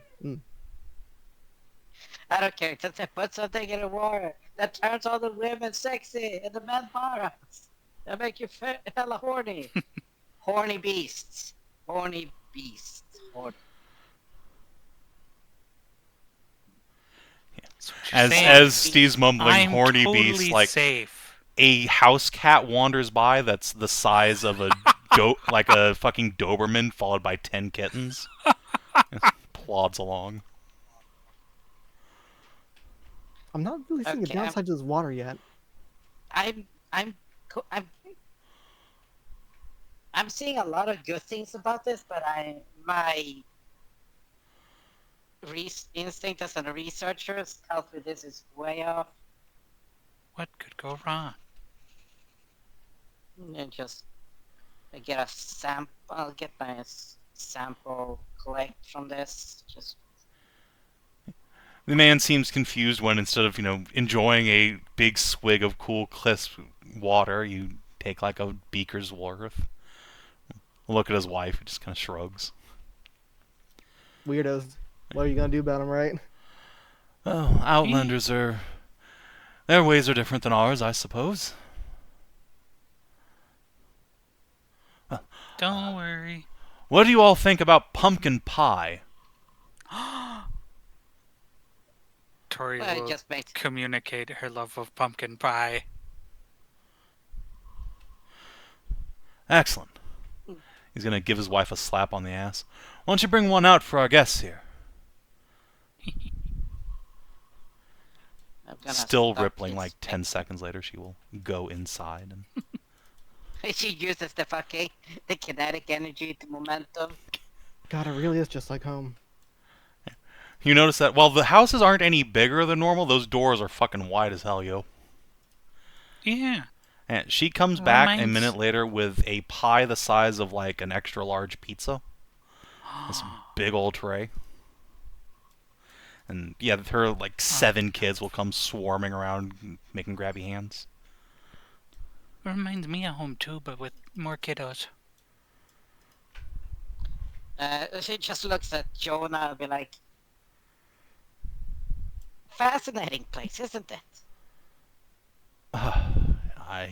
Yes. I do think we've found some evidence of our druid circle. Or at least some sort of primal infusion. It's too bad nobody...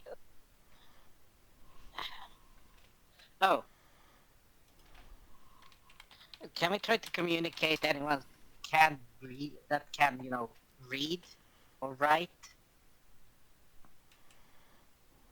If anyone around there can read or write Swedish.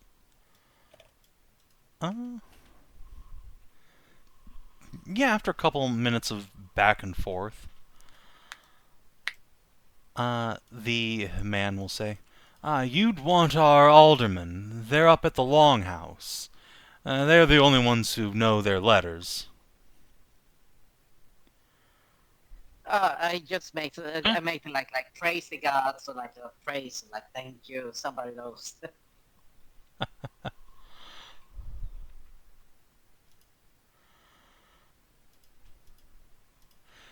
And Kate's gonna look at you, Ashe, and say, I'm more worried about how long I'm gonna last before I try it. I mean, I'm very tempted to just take a swig right now myself, Well, I'll just... Okay, I'll just ask then, like, alderman, like, direction. Yeah, he'll point you up north. It's just that away. You can't miss it. Biggest house in town.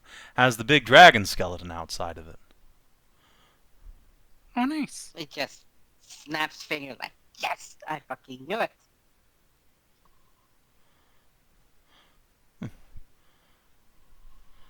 Heck.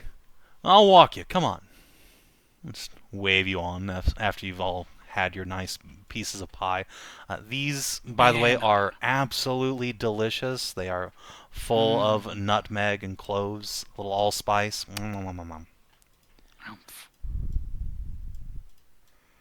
This is like super good. Make it delicious. If this woman isn't an expertise cook's utensils user, you don't know who is. Okay, quick beer back.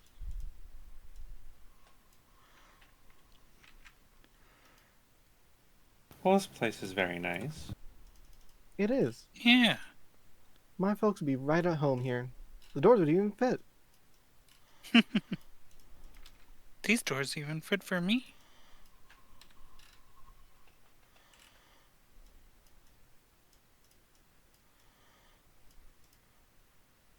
Yeah, as you follow this couple north,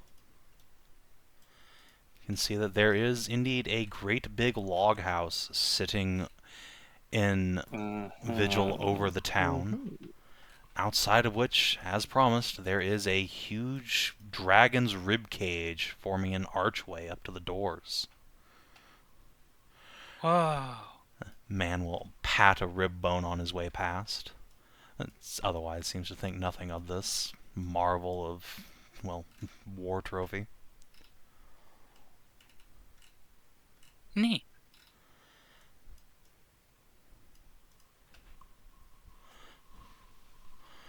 He pushes the door open. He will shout out, "My alderman, Alvard, we have guests from outside the valley." Come and have a look. They're very strange. I mean it in a good way, of course. Hello. Whoa, pretty statue. Yeah, I'm just glad they haven't had any issues with us not being humans here. Wait a second. Well, they seem to think you're strange, but they have shown absolutely no bias against you yet. Yeah, exactly. That's what I'm saying. Like, considering like there's a big old dragon skeleton, I'm like, hopefully, I'm glad they haven't like gone like draconic looking thing. Kill it.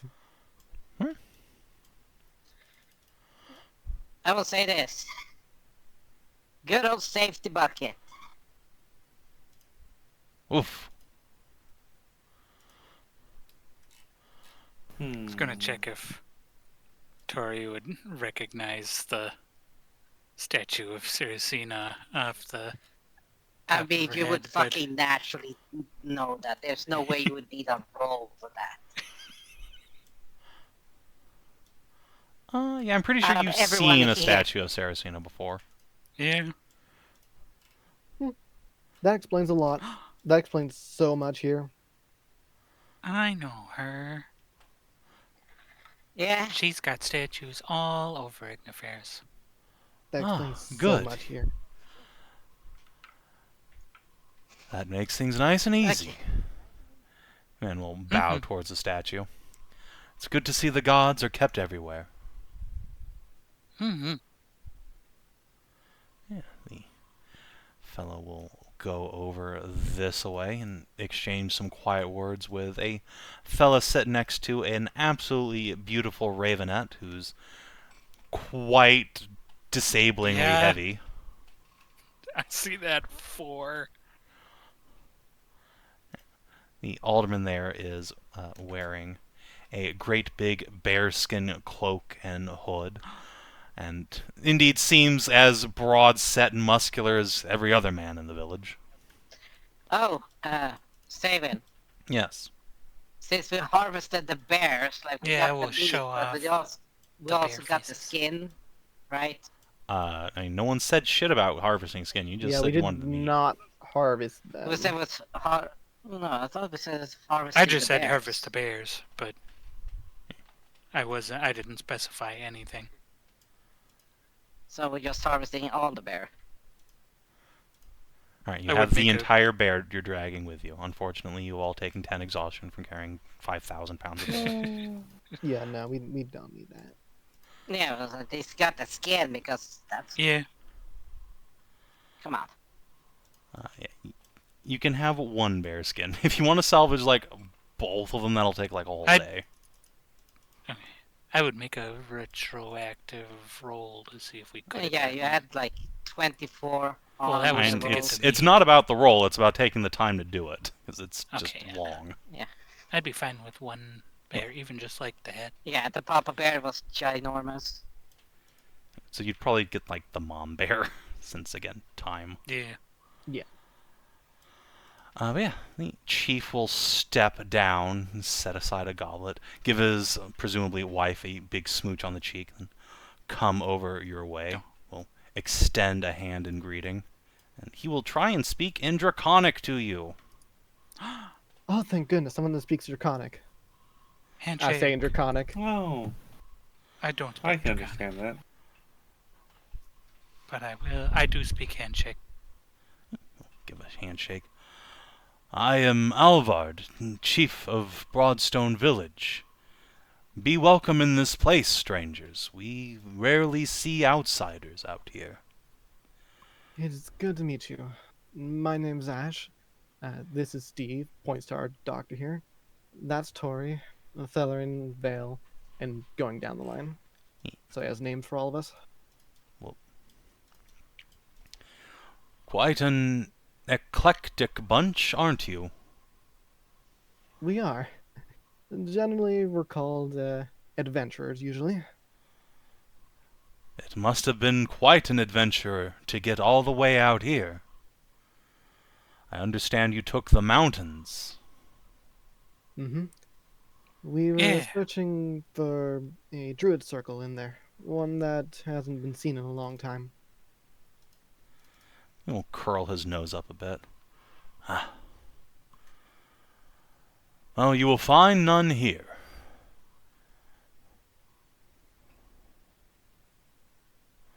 That's what we're afraid of. We are good Saracenen folk here. We follow our goddess, and she lavishes us with her blessings. I can see. I don't think I've seen anyone that isn't carrying her blessings in this village yet. Yeah. He will nod proudly. Basically, every man here just, like, affectionately hugs wife, pats bellies.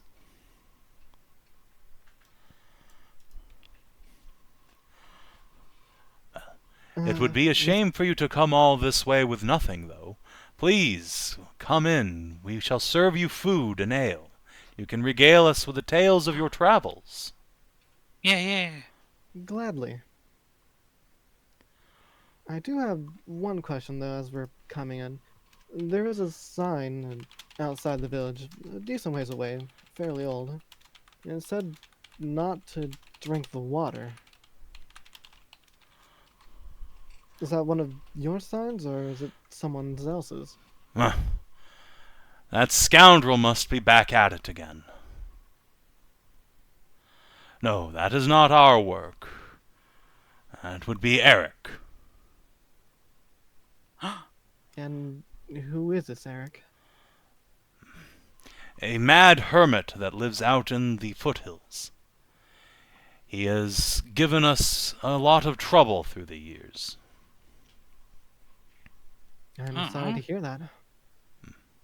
Nothing dangerous, but he comes around and scares the children once in a while, yelling about how we are all poisoning ourselves, or that the water is turning the frogs into bile-spewing behemoths, that sort of thing. Ranting and raving about a horny beast, as it were? Yes. Usually that is what he calls us. One of the men will chuckle. I think that's just because he's never gotten any. That lines up to what we heard about one of the druids we were looking for. So it seems they're the same person. Perhaps. Nah, he was suspected of druidic, but if it's hermit, that doesn't, correlate. Doesn't mean it's the same thing. Yeah, maybe. Well, if it was him, then maybe he was just a bum. Rather than a druid. Oh well. Well, enough about him. Come, sit yourselves down. We shall feast you. Gladly.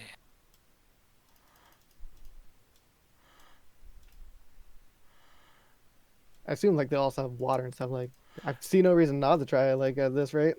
Yeah, most of them are drinking beer here, but if you ask for water, they're happy to provide it. Yeah. Okay, I'm just gonna go start my inspection of this. Because if it has any sort of magical properties, I could probably just sense it. Yeah, if you just, like, detect magic on it. Yeah, there's a very faint magic to the water. There is some magical essence to the water. That's interesting. I mean, I can't drink alcohols, and I am probably the safest when it comes to the water, so Tori will go ahead after seeing it's from Saracena. Yeah, they did call it a blessing from their goddess, so... Yeah, well, I would... I should be fine. Give me a minute. Let's see, want an arcane for this? This would be a nature check to try and identify it, but an alchemist tools check would also be even more appropriate, honestly. Yeah, I got that stuff. Pick your poison. You'll have advantage because you have multiple things trained.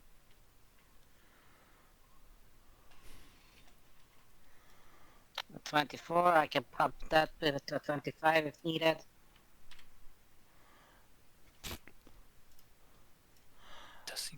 No, probably not needed.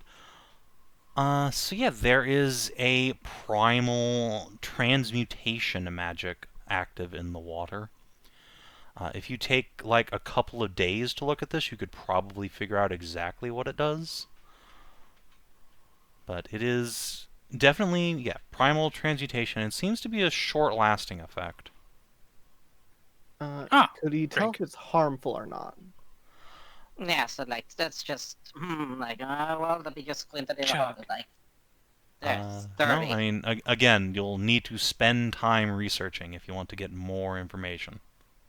So he can't even tell if it's like harmful or anything. It's just transmutative. You would need to actually like experiment on it to see if it's harmful. By which I mean, have somebody start chugging water. Sure. Chug. All right. Ashe, Tori, you consume water, as does Kate and Hads, much to Jonah's displeasure. It is cool, crisp, and refreshing. It is the best water you've ever had, and it's not close. Yummy. Wow. Very nice. And very good. As you sippy your drinks, a half-dozen men will come in carrying a dire boar. This thing is, almost the size of those bears, but it has been spit roasted, filled with spices and deliciousness. It's probably been slow roasting for hours now. Good hunting. Holy shit, something that Stray's cat and Karin could be sated with a singular one. Yeah, even for the biggins, this would be a good eating. And yeah, they will set it down in the middle there. There are cheers from the assembled. Glasses are raised. People start digging into this enormous ham beast. Yeah. Well, the chief asked us to regale him with the tales of our adventure, so I will do so, telling him about everything we've done over the course of this place. Hell Adventures, mythical beasts we've fought, dragons, fighty times, investigations, places hunting. We've been to, those aries or whatever. All right. Ashe, would you roll a performance, and would one of you make an insight check? We'll have advantage from everyone kind of working together. Sure. Can I assist the performance? Oh my God. Didn't need it. All right. These people are clearly enamored with Ashe's retelling. They haven't heard new stories, one of them will admit to you, in literal years, almost in a generation. Well, I'm glad I can entertain. Who wanted the insight? Yes. From somebody.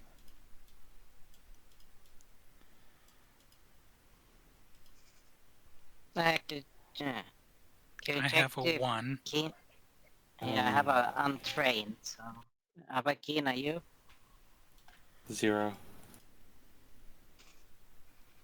Sally, Hadley, Jonah? An insightful party, we are not. I mean, nice. Actually, Jonah has a +2. It's not trained, but he just has a good wisdom. Theli has a 4. Alright, well, yep. Sally insightful. Alright. So, Theli, during the regaling, you get the distinct impression these people weren't entirely sure there is even anyone outside the valley. Like, the concept of the Duchy of Corania and Corania City, this seems entirely foreign to them. There are several places where, like, they have to ask questions amongst themselves. The chief has to translate, like, to get a proper answer. Like, what is this place? Who rules there? What are their gods? Mm-hmm. Yeah. The map doesn't really mean a whole lot to them because they don't appear to be familiar with anything outside of, like, this one map hex. But yeah, they're certainly very interested to see it and be like, huh. Whoa. There is much more around us than I thought. Showing a medieval peasant a GPS. Literally. Yes, there's entire cities and places of living much, much bigger and larger. It's like a big one. Tori will point to Ignoferus and then point at Saracina. Be like, you're also there. They nod approvingly. Yes, these lands have always been blessed by the goddess. Though it is strange that there are so many people near us, but they do not come. You live in a very difficult location. Yeah, tough because of the mountains, I guess. And the monstrous valley of spiders. Yeah, the spiders. I guess this explains why the spiders are so big. Are they not so large where you are from? No, most of them are here pretty is tiny. It just pretty much. There are big ones though. Takes a fucking hat off and just have Winston just tips his hat and just give a bow. Even one of the women will mention she once saw one of those big spiders die, and a billion little things about Winston size came off of it. Ugh. Yes. Gross. Even you yourselves are quite a bit more statuesque than people outside. Several people just turn towards Thelly, Kate, Tori. Normal people are more like Hadley here. Yeah, me, Moore, and Hadley size are about average people.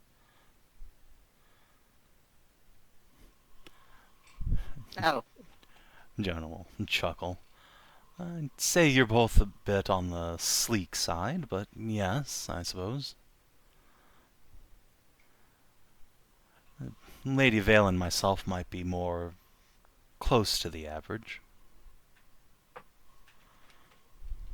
Right, but that's a general point. That all the people we've seen here are much more statuesque and, in general, larger, above the average. The men and women here seem to take that as a distinct compliment.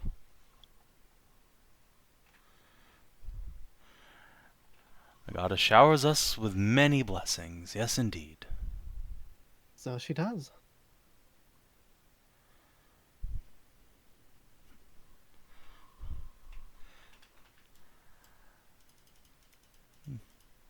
Chief will smile at that and stare upon the statue for a while. It saddens me to hear that people beyond the valley are not quite so blessed. Perhaps we do a disservice to them, not going out and bringing her blessings to others.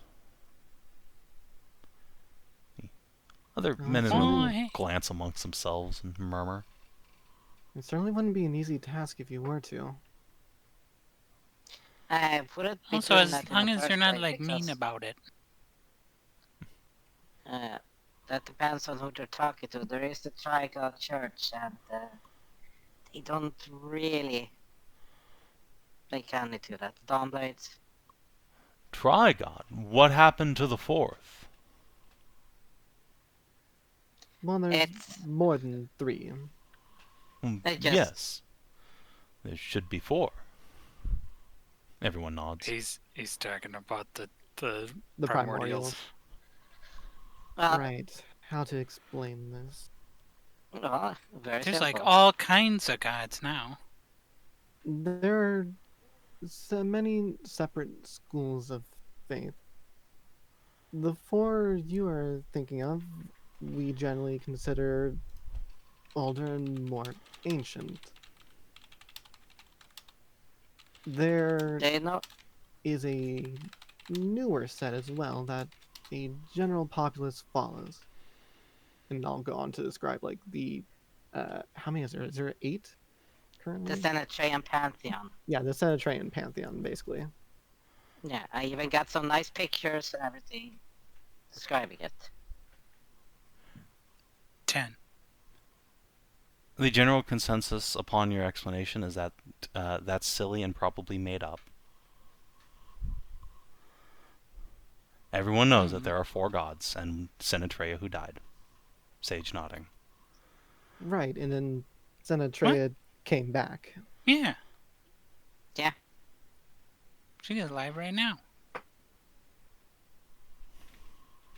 My mother's actually met her. Well, seen her, not really spoken with her, but she has seen the actual living goddess. Wow. Villagers will murmur amongst themselves once again. You catch a somewhat worried undertone to it. The chieftain just puts up a hand and makes a gesture, and that quiets down. Nobody seems interested in confronting you over that point any further.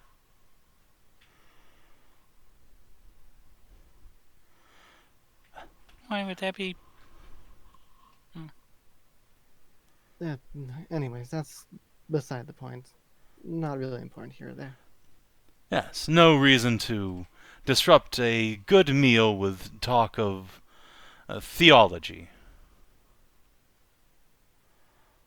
Quite.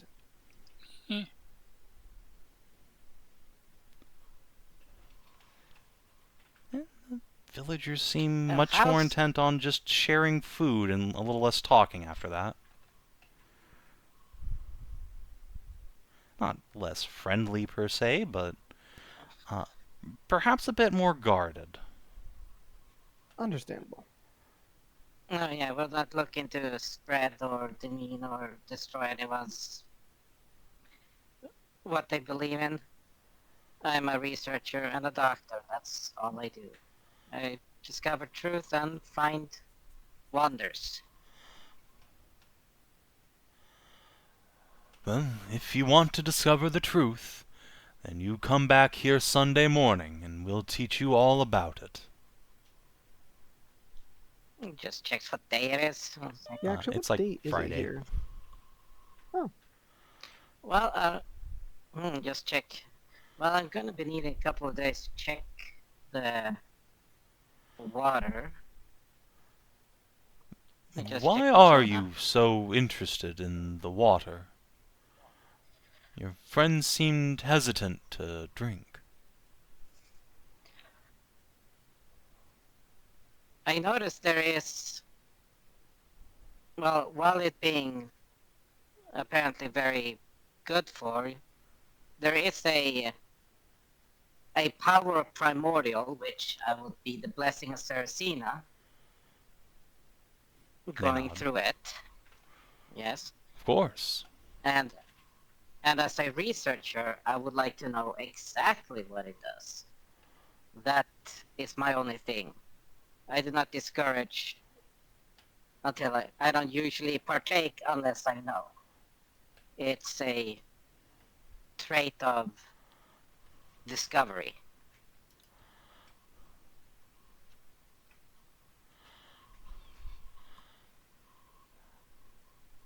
I did not understand all of those words, but they seem harmless, so go ahead. I thank you for that.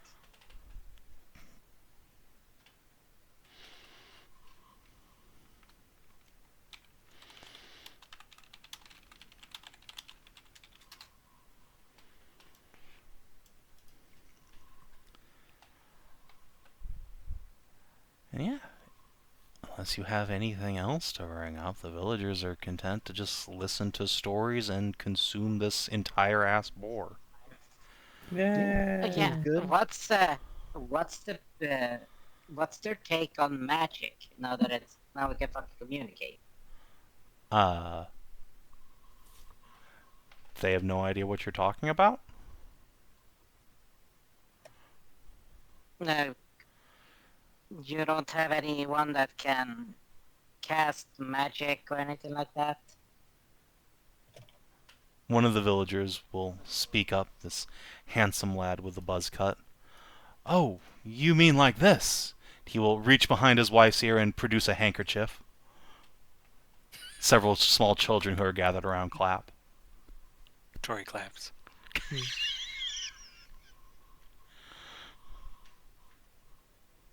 Ah. Nice. Very nice. Impressive.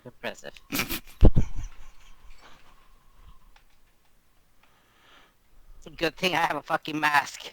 God damn. But just no. I mean, the little spark. Maybe somebody that's. I don't know. Okay, I'm going to step back and just kneel down, show that like I'm careful, and then just like prestidigitate like a little image of a flower on my hand, and then it just poof away like that. The children clap. A couple of the adults do too. Woo! Tori also claps.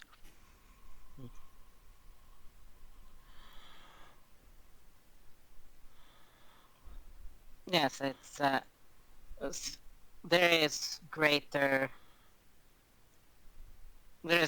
versions than this, but I'm using a very small one. Just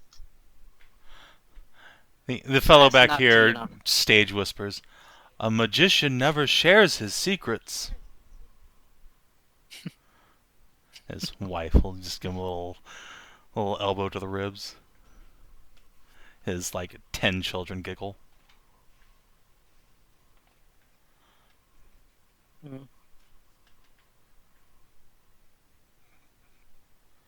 Yeah, sadly I don't have I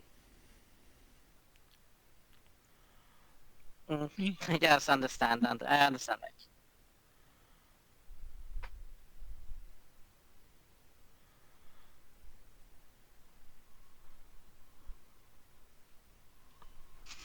Other characters this is first contact protocols. Let's see, where's the limit? Okay.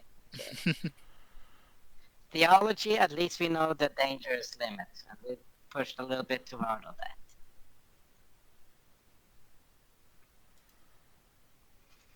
No, but these people are essentially as harmless as they are now. You know what? I'll ask about the dragon skeleton. Was it one of their ancestors that killed it, or how did they come across it? Was it already here, or? I'm sure that'll be an interesting story of theirs.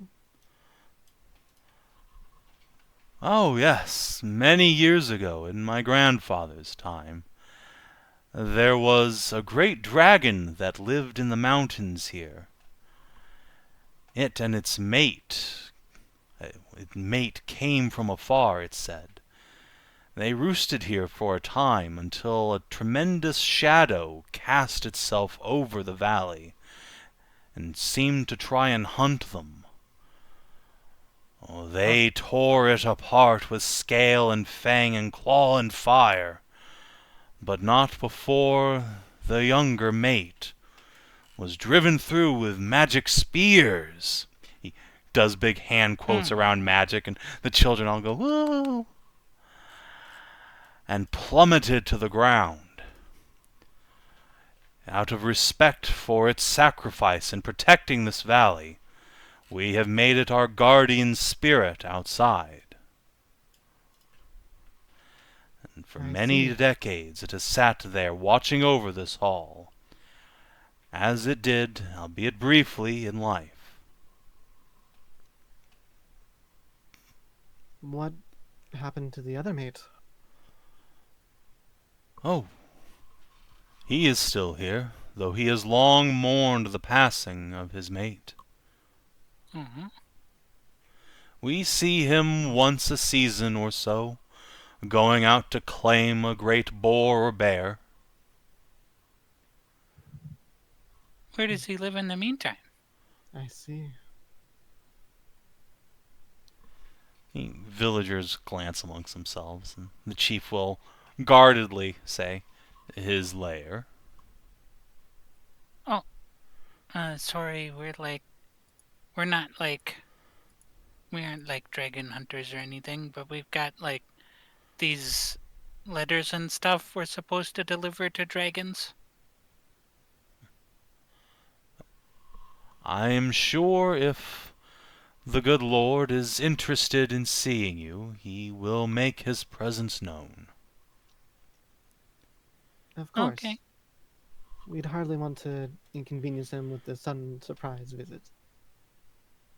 They might know where the druid circle is, though. I mean, maybe, but like, maybe not. If he just stays around here. Well, dragons can fly and can see and live for a very, very long time. If there's anyone who might know where it is, it could very well be this dragon.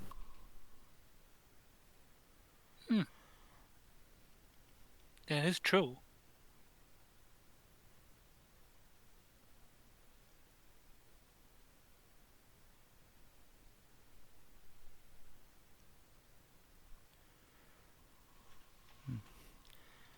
Maybe we could do something to try and get its attention.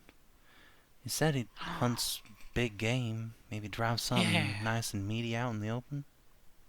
Yeah.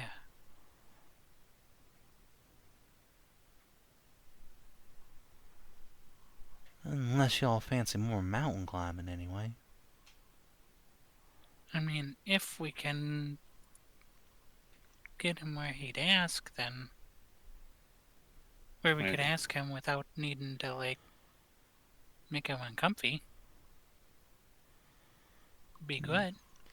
Something tells me if he's the dragon that took out that airship, ain't nothing we can do to make him uncomfortable. Maybe.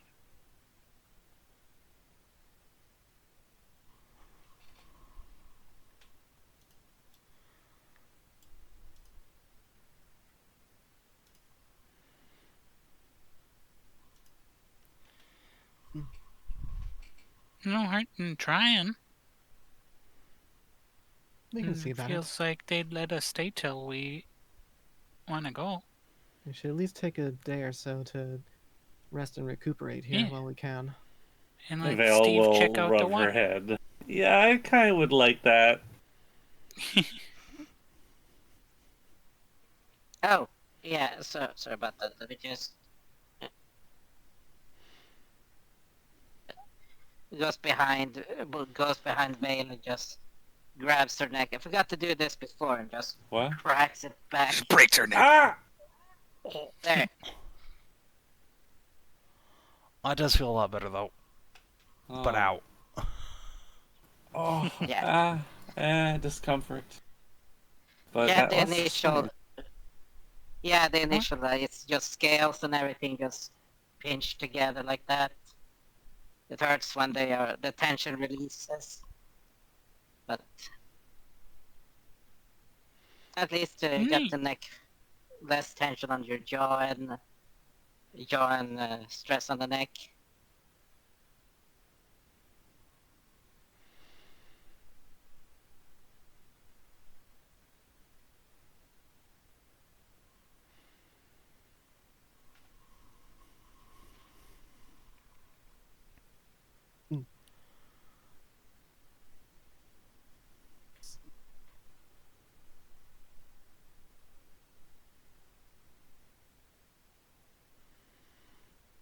You know, I'll wow these people a little bit. I'm gonna use my tail to actually heat up a little bit of water to have like a little warmer drink. Show it's like actual fire on my tail. Yeah. One of the villagers will ask if you'd like some tea leaves to go with that. Yes. I'd be delighted to have some. Tea? And she will nod. Yes, we've got a lovely tea patch here. Steve's suddenly much more willing to drink the water. I'd be delighted to try some.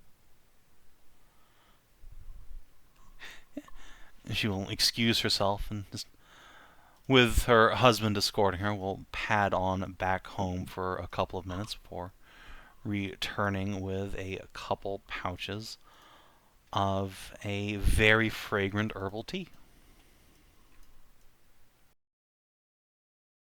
And once you steep the leaves in there, it has a deliciously, like, faintly fruity, nutty flavor to it. Mmm. Yummo. Very well. Very excellent. She seems quite pleased with that. Will tell you she grew it herself. Everything here is so tasty.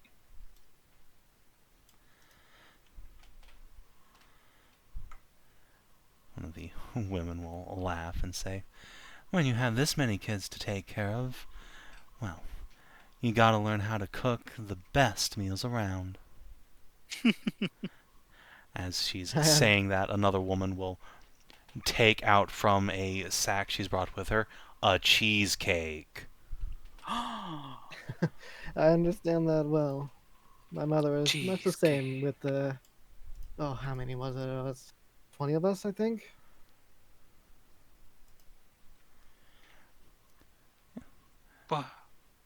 He'll nod. Albert will say, oh, that almost matches me. And you were saying they had few blessings out there. As he says that, you realize, like, I don't know, 25 or so of the kids gathered around here all do have his same, like, rich brown hair. Nice. Yeah. My folks would fit right in here, I think. Yeah. The only ones that I've... Yeah, the only one that I've read that I ever had a family of this size or even greater would be what... It was the... Oh, what's her name again? Yeah, Hashat. Who would also very succinctly blessed by Saracena. She had a huge family. Yeah, literally. And with some, I'm not sure about the historical accuracy, but I would think the first Coven Stone had over 60 children. Whoa. The chief will laugh and pat his wife's tummy. I see we have some catching up to do, if that's true. I think you'll have no issues. Hopefully it's not a race. Please do not. Don't make it a race. Like an actual race. The villagers will all laugh. One of them will say, oh no, we wouldn't want to see the chieftain get dethroned over that. Wave a hand. I know, but... Yeah, but... Well, she's been dead for a couple of 100 years ago. She died several hundred years ago.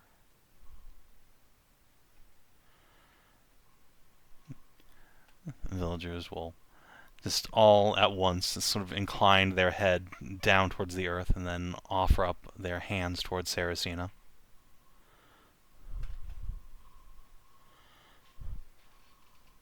Yeah, but it was a time. This was a quite a spectacular person, but it just makes the whole, you know, like a little bit crazy motion. They don't seem to get it.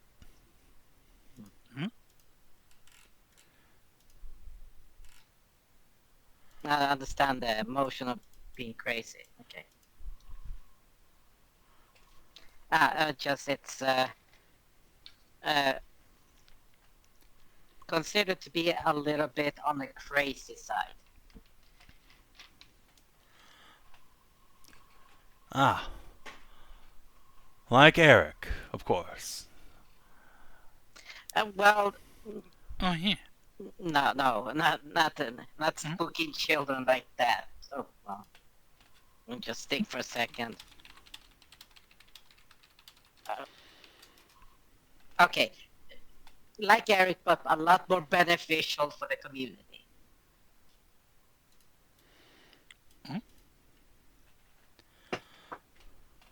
It just leans toward like the Mad Bomber, the Scourge of the Hobgoblin Empire. Literally the boogeyman. I think I heard that story before. The fellow that greeted you at the village's edge will chuckle. Well, if Eric would just come be part of the community instead of living out on his own, And maybe he wouldn't scare the kids so much, and we could all just laugh along with his crazy instead of at him. Does he still come around in recent times, or has it been a long while since he last came? Must have been pretty recent if he's put that sign back up. But I haven't heard from him for almost a year. He came round to steal milk from one of our cows. Well, that's unfortunate. If we do see him, we'll try and set him right about it. Is the fellow who put up the sign? Yes. Yeah. Just a troublemaker. No need to, gesture at your weapons. Adventurer him. I was hardly thinking about hurting him, more just setting him right about his misconceptions of you all, from what we've seen. Oh, we've all been trying for years. Well, I'll let you in a little secret. We adventurers, we tend to have a little bit more luck doing that sort of thing. When someone says that the people haven't changed in over decades, years, anything like that, all it takes is a little bit of adventuring adventurers to change their mind. No offense, but maybe keep your adventuring away from here, then. We like things how they are.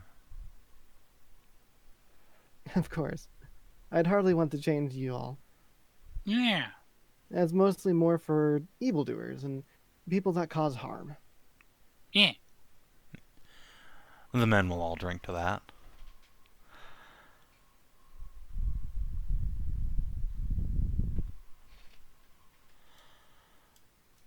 And the redhead will look at Vale.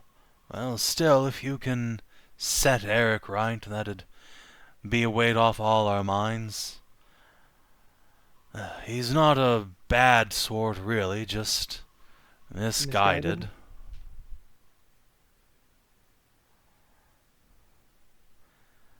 Well, we'll certainly try if we see him. Yeah. We can at least go talk to him. His wife will whisper something into his ear. He'll say something that doesn't quite translate for even Steve to the chief, who will then say to Steve in Draconic, schizophrenic? Oh. Schizophrenia. Malady of the mind. Everyone just kind of nods at that.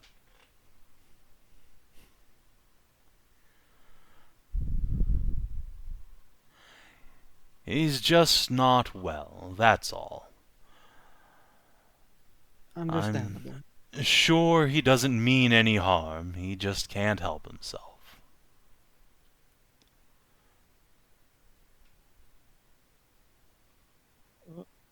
Mm-hmm. Of course. Well, if we're going to be staying a couple of days, can get to my work. The villagers will nod. And a couple of them will each offer one or two of you a piece of bunk at their homes. Lord knows they've got a lot of beds. Sure. Far be it for us to not accept such hospitality. Oh, and in case there is a birth, I take it you all have midwives and physicians.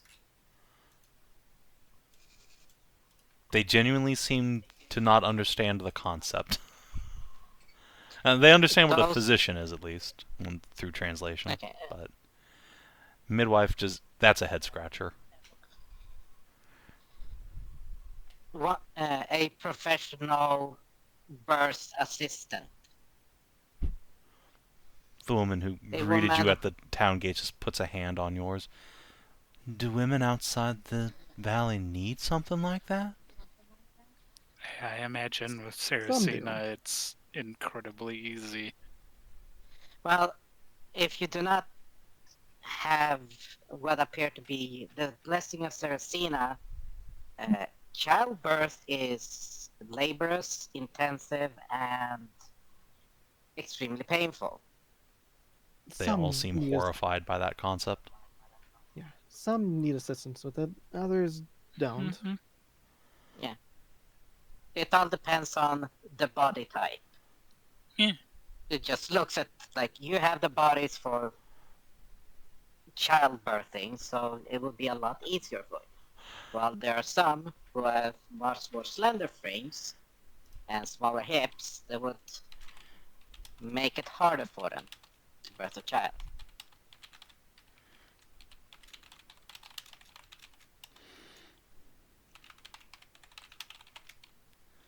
So there are actual women who are professional because some women don't like having men be near them for social reasons, for religious reasons, or anything like that. So a midwife is a woman who is specifically trained to assist a woman in labor and for birthing. Steve, you're pretty sure you just convinced these poor villagers that you guys outside are definitely a bunch of fucking weirdos. Maybe we shouldn't go. Steve's just trying to convince people what a midwife is. No, I'm not convincing tell them. them. Explain what it is. They're just like, explain what a midwife is. Oh no, you poor people out there. What's wrong with all of you? Why would you need that? Oh my gosh. And like, yeah, this is why. Because not everyone is as blessed. Yes. And not everyone is as blessed because famine, physical changes, racist differences. There's a lot of things. You have it really good here.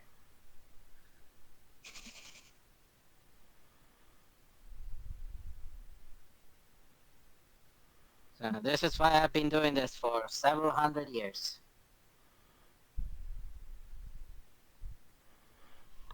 One of them will ask if you're actually a dragon.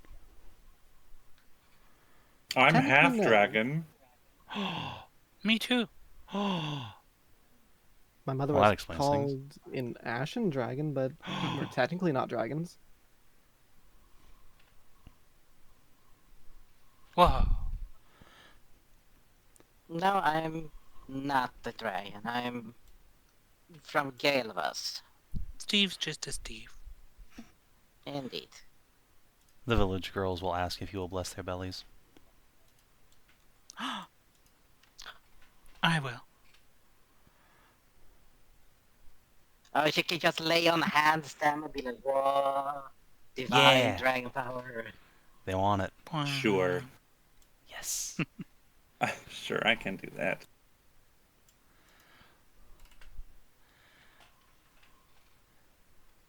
The village women practically line up to have a dragon lay hands on them. The like 50 kids crammed in here will swarm around even harder now. One of them will gently tug on one of Tori's like little leg hairs. Can you fly? No. Oh. Sadly, I don't got no wings. I bet you can go really fast. Yeah, I can run like super fast. Can we ride I you? bet it kind of feels like flying. Can you ride you? Uh-huh. And now Tori's turned into a BTR with like 15 kids on her. Meow. Just make sure everyone is holding on tight and holding on properly. Yeah.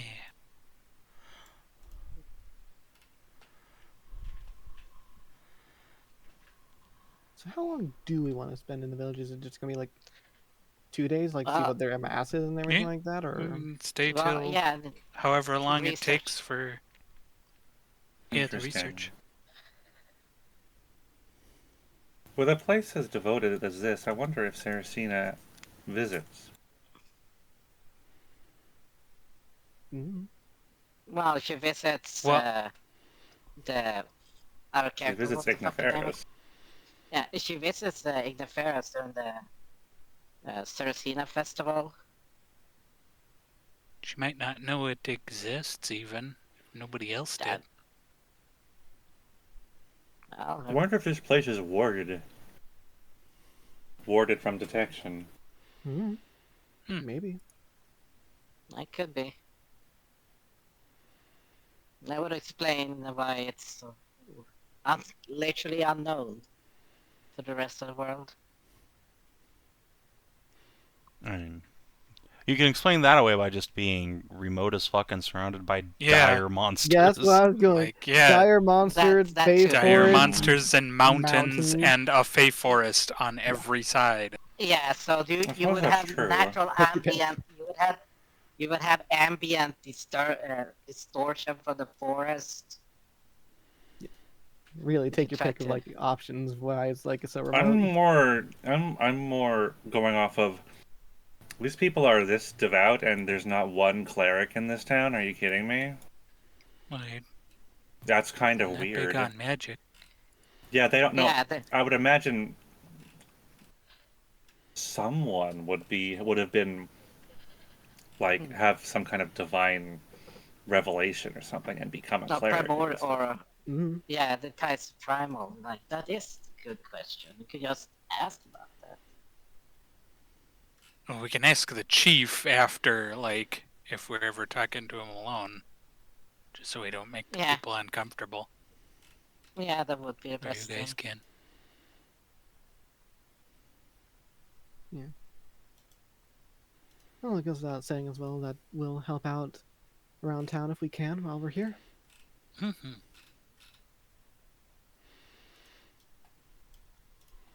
It's getting on towards harvest, so if you mean to stick around, why, they'd be happy to have more hands. No, gonna be here for a couple of days, so let's see what we can do. I want to steal recipes. I do excellent work between leather and outfit making and blacksmithing, so any of those things that you need help with. Oh yeah, they've only got one smith in town. Him and his, like, 20 apprentice children. I know I don't look it, but I pack a lot of muscle. Okay, it's with just the blacksmith and his 20 sweatshop kids. Hey, look, we don't say it like that, but I mean, yeah. Yeah.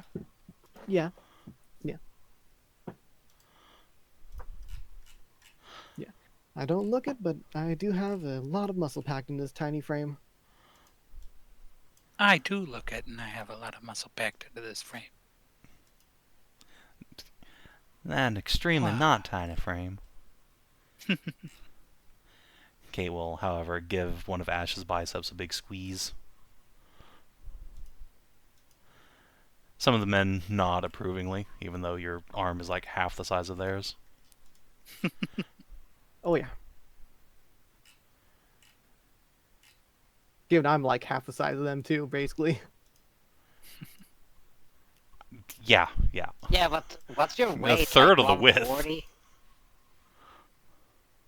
I don't know about width. I got a pretty wide like rear here. That one might become closer. That just goes from like a third to half. You can match them at the waist, and then it shrinks up. So yeah, but what's your weight like? What? Yeah, I have one sack of potatoes, or rather, if you want to get actual weight, 136. Oh yeah, fucking 136. That's fucking nothing. Tiny. They're yeah, like you're a tiny baby man to these guys, but. Yep. Yeah. They're like at least in the 300 and close to 7 feet. Yeah, average man weight's probably like 300. Yeah, that sounds about right. Yep. And it's all muscle all the way down. Yep. I'm probably like the first twink they've ever seen. Well, yeah, probably. Wow. And they're just like, oh, he's one of those dwarves. Okay, good to know. Yeah, they've heard stories about dwarves. They're really good at smithing. They're surprisingly muscular for their size. They're small. Yeah, checks out. Yeah, it ticks all the boxes. I don't think all the boxes. Everyone knows that a dwarf has to have like a really long beard. I clearly don't. Well, yeah, that's because you're a dwarf woman.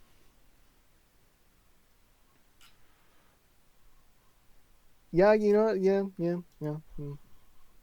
I can't fault him for thinking that there. Yeah. The logic checks out. Practically infallible. Okay. So I suppose we'll be here for 3 days then if Steve wants to do like an actual research, since like that sounds like a gather information downtime action. Yeah, pretty much. Yeah, research. Yeah. Yeah. Yeah, I'll give you the. So if y'all got anything to want to do? I think some of you are actually practicing your stuff. What's the word? Skilling, or what's the word again? Profession. Yeah. Yeah. Or working on some skill or some like. I've been practicing how to paint my models. Yeah. Hell yeah. This will give me more money into my masterwork blacksmith tool, so that'll be good. Hey, I should give you a couple of days. Learn and Elven. Let's see. Well, actually, if you're staying here 3 days, I'll actually bring you to month's end. So the villagers will tell you that they have a festival at the end of every month. Yay! With a lot of dancing and drinking and merrymaking and food. Every month? Nice. Yeah, the last day of every month. It is Saracina's decree that all men should lay down their plows, women should come and tend to the family, and everyone should gather round in their communities for feast and celebration. Yay, Saracina Festival! They do these in Igniferous too sometimes. I don't think it's quite that often, though. Is it? Out of character.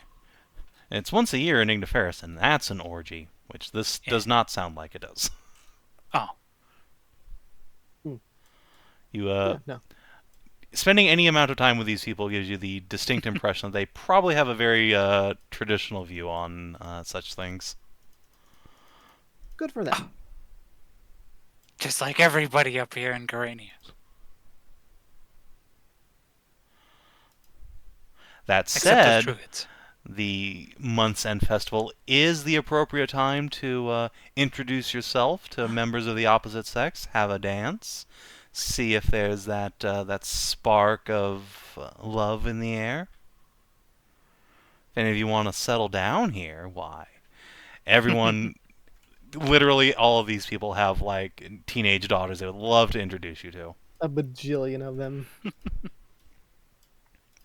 Yeah, it turns out the chief's wife has like 7 daughters who all are like basically buddings of her at various stages from like 17 to 22. Yeah, I certainly would be opposed to dancing, but settling down here unfortunately is not in the cards for at least the immediate future. Yeah. Unfortunate. Kate gives you a glance and you're like, the immediate future. It's just basically like everything is cradle robbing for me, but so no, I'm planning to make like a super big city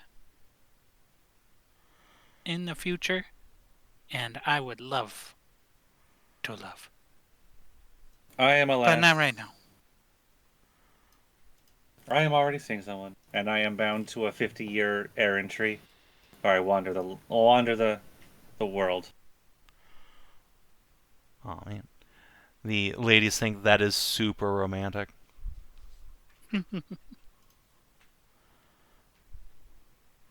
I'll wish you the best with your man.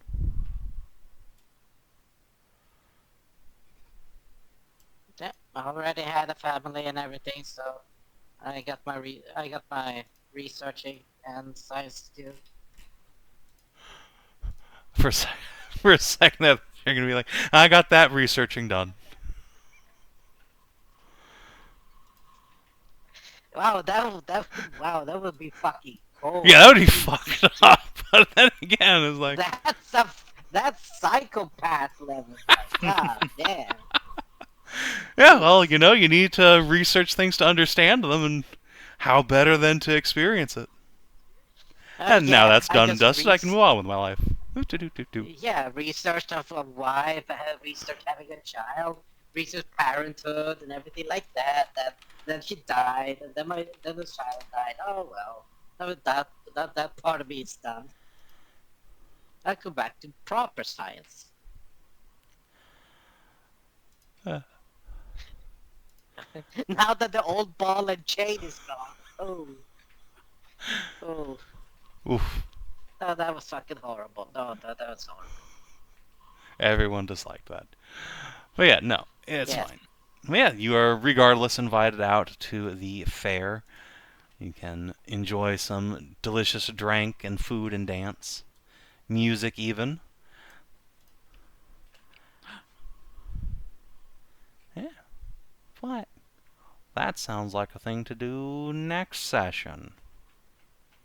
Yeah. Sounds good. You guys vibe in town, because we're going to be missing the next 2 weeks. Yeah. I know. Oh. Yeah. Skow, Kina, how could you do this to us, you traitors? I'm sorry we're going on a nice vacation together. God.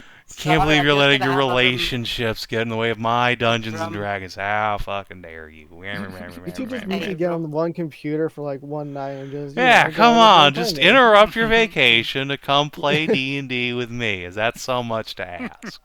I mean, Sorry, really. I'm just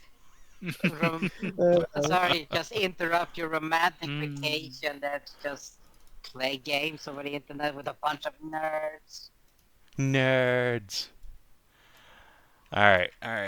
This is, I think, session 25. Rolling along. Wow. So that is September 28th to the October the, let's see, 8, 9, 10, 11, 12. So that would be... Yeah, so actually tonight is... Yeah, tomorrow from where today is going to be the festival. Then the day after will be Sunday. Cool. Yeah, Nice perfect. timing. Be to experience your festival and then see their faith in action. Yeah. Alright. So, did you explore an interesting location? I'd say so. Yeah. Yes. Welcome to Broadstone. A very interesting place. Lovely little place. Did you discover an interesting truth about the world? Yeah, this entire like Yeah, there's a secret village village. and everything. Yeah. Did you advance or complete a quest? I don't think so. Yeah, well, we advanced the Maybe. part. Yeah, Yes. we ruled out this as the location of the Druid Circle. Yeah, but like ruling that out isn't really advancing. 2 squares. We ruled out 2 squares. Yeah, Travel doesn't count as advancing. Failing remember? to do the thing is not the thing. Would it count as advancing if we found a dragon to like for I will let you count that once you actually give him the letter. Yeah. Because you know where lots of dragons are. It's just like you have even failed to give a dragon the letter at one point. Wait, what? Yeah, you didn't give one to Melody. Do we have those by the time we met Melody? Yeah. We did. I don't think we had those. Yeah, you did. Yeah. Did we? Yeah. Oh, okay. Did we not? Yeah, you definitely did, because I was waiting the entire time for you to give her a letter, and it was like, oh, I guess they're not gonna. Okay. I don't. I could have sworn she gave us a reason she didn't want one or something like that. I don't remember. Anyway, either way, she didn't get one regardless. But yeah, did you protect the people of Iona from a deadly threat? I'm gonna be honest, those bears probably weren't gonna hurt anybody up living up on the fucking mountaintops, but they could have really fucked somebody up, and that was a fairly challenging fight, so I'll give it to you. Okay. Nice. Did you instigate lasting change in the world at large with a companion? I don't really think so. Not yet. Not unless like this water does something really funky and funny to Hadley or any of us. Yeah. I'm interested to see what happens with it. So yeah, 3 XP looks like. Enough to level. Exactly enough. Yeah. According to Skow there, we tried to give her one, and she hissed that didn't want to deal with shit. Yeah, it was. That sounds accurate. Was that? Yeah. Alas. Hey, it's enough for a Hadley level. Now she can be level 4. Yay! Because we get to go to level 5 once we have a week of downtime. Yeah. I mean, hey, you could take your whole week here if you want to. God knows it's a nice enough place. Oh, see what the water does first before. I don't know. Why are you so worried about it? I'm less worried about like the water doing something, and more like we kind of started this whole stuff for Jonah, just going, "Hey, let's take a week down." Yeah, we are on a Like, I mean, look, he's not paying you by the hour, and you are doing like interesting research around here. He's kind of into it. Like, he's certainly not gonna be tapping his foot like, "Come on, we gotta go like now." Yeah, it just feels like it'd be rather rude to like start all this and go like, all right, let's take a week down here and then we'll go back into the mountains. Yeah, I mean, fair. Yeah, we are going to be trying to communicate with a dragon or try to come in contact with them. Yeah. As well as to hand over letters and see if they have any knowledge about Druid circles. So it would be in his contract work.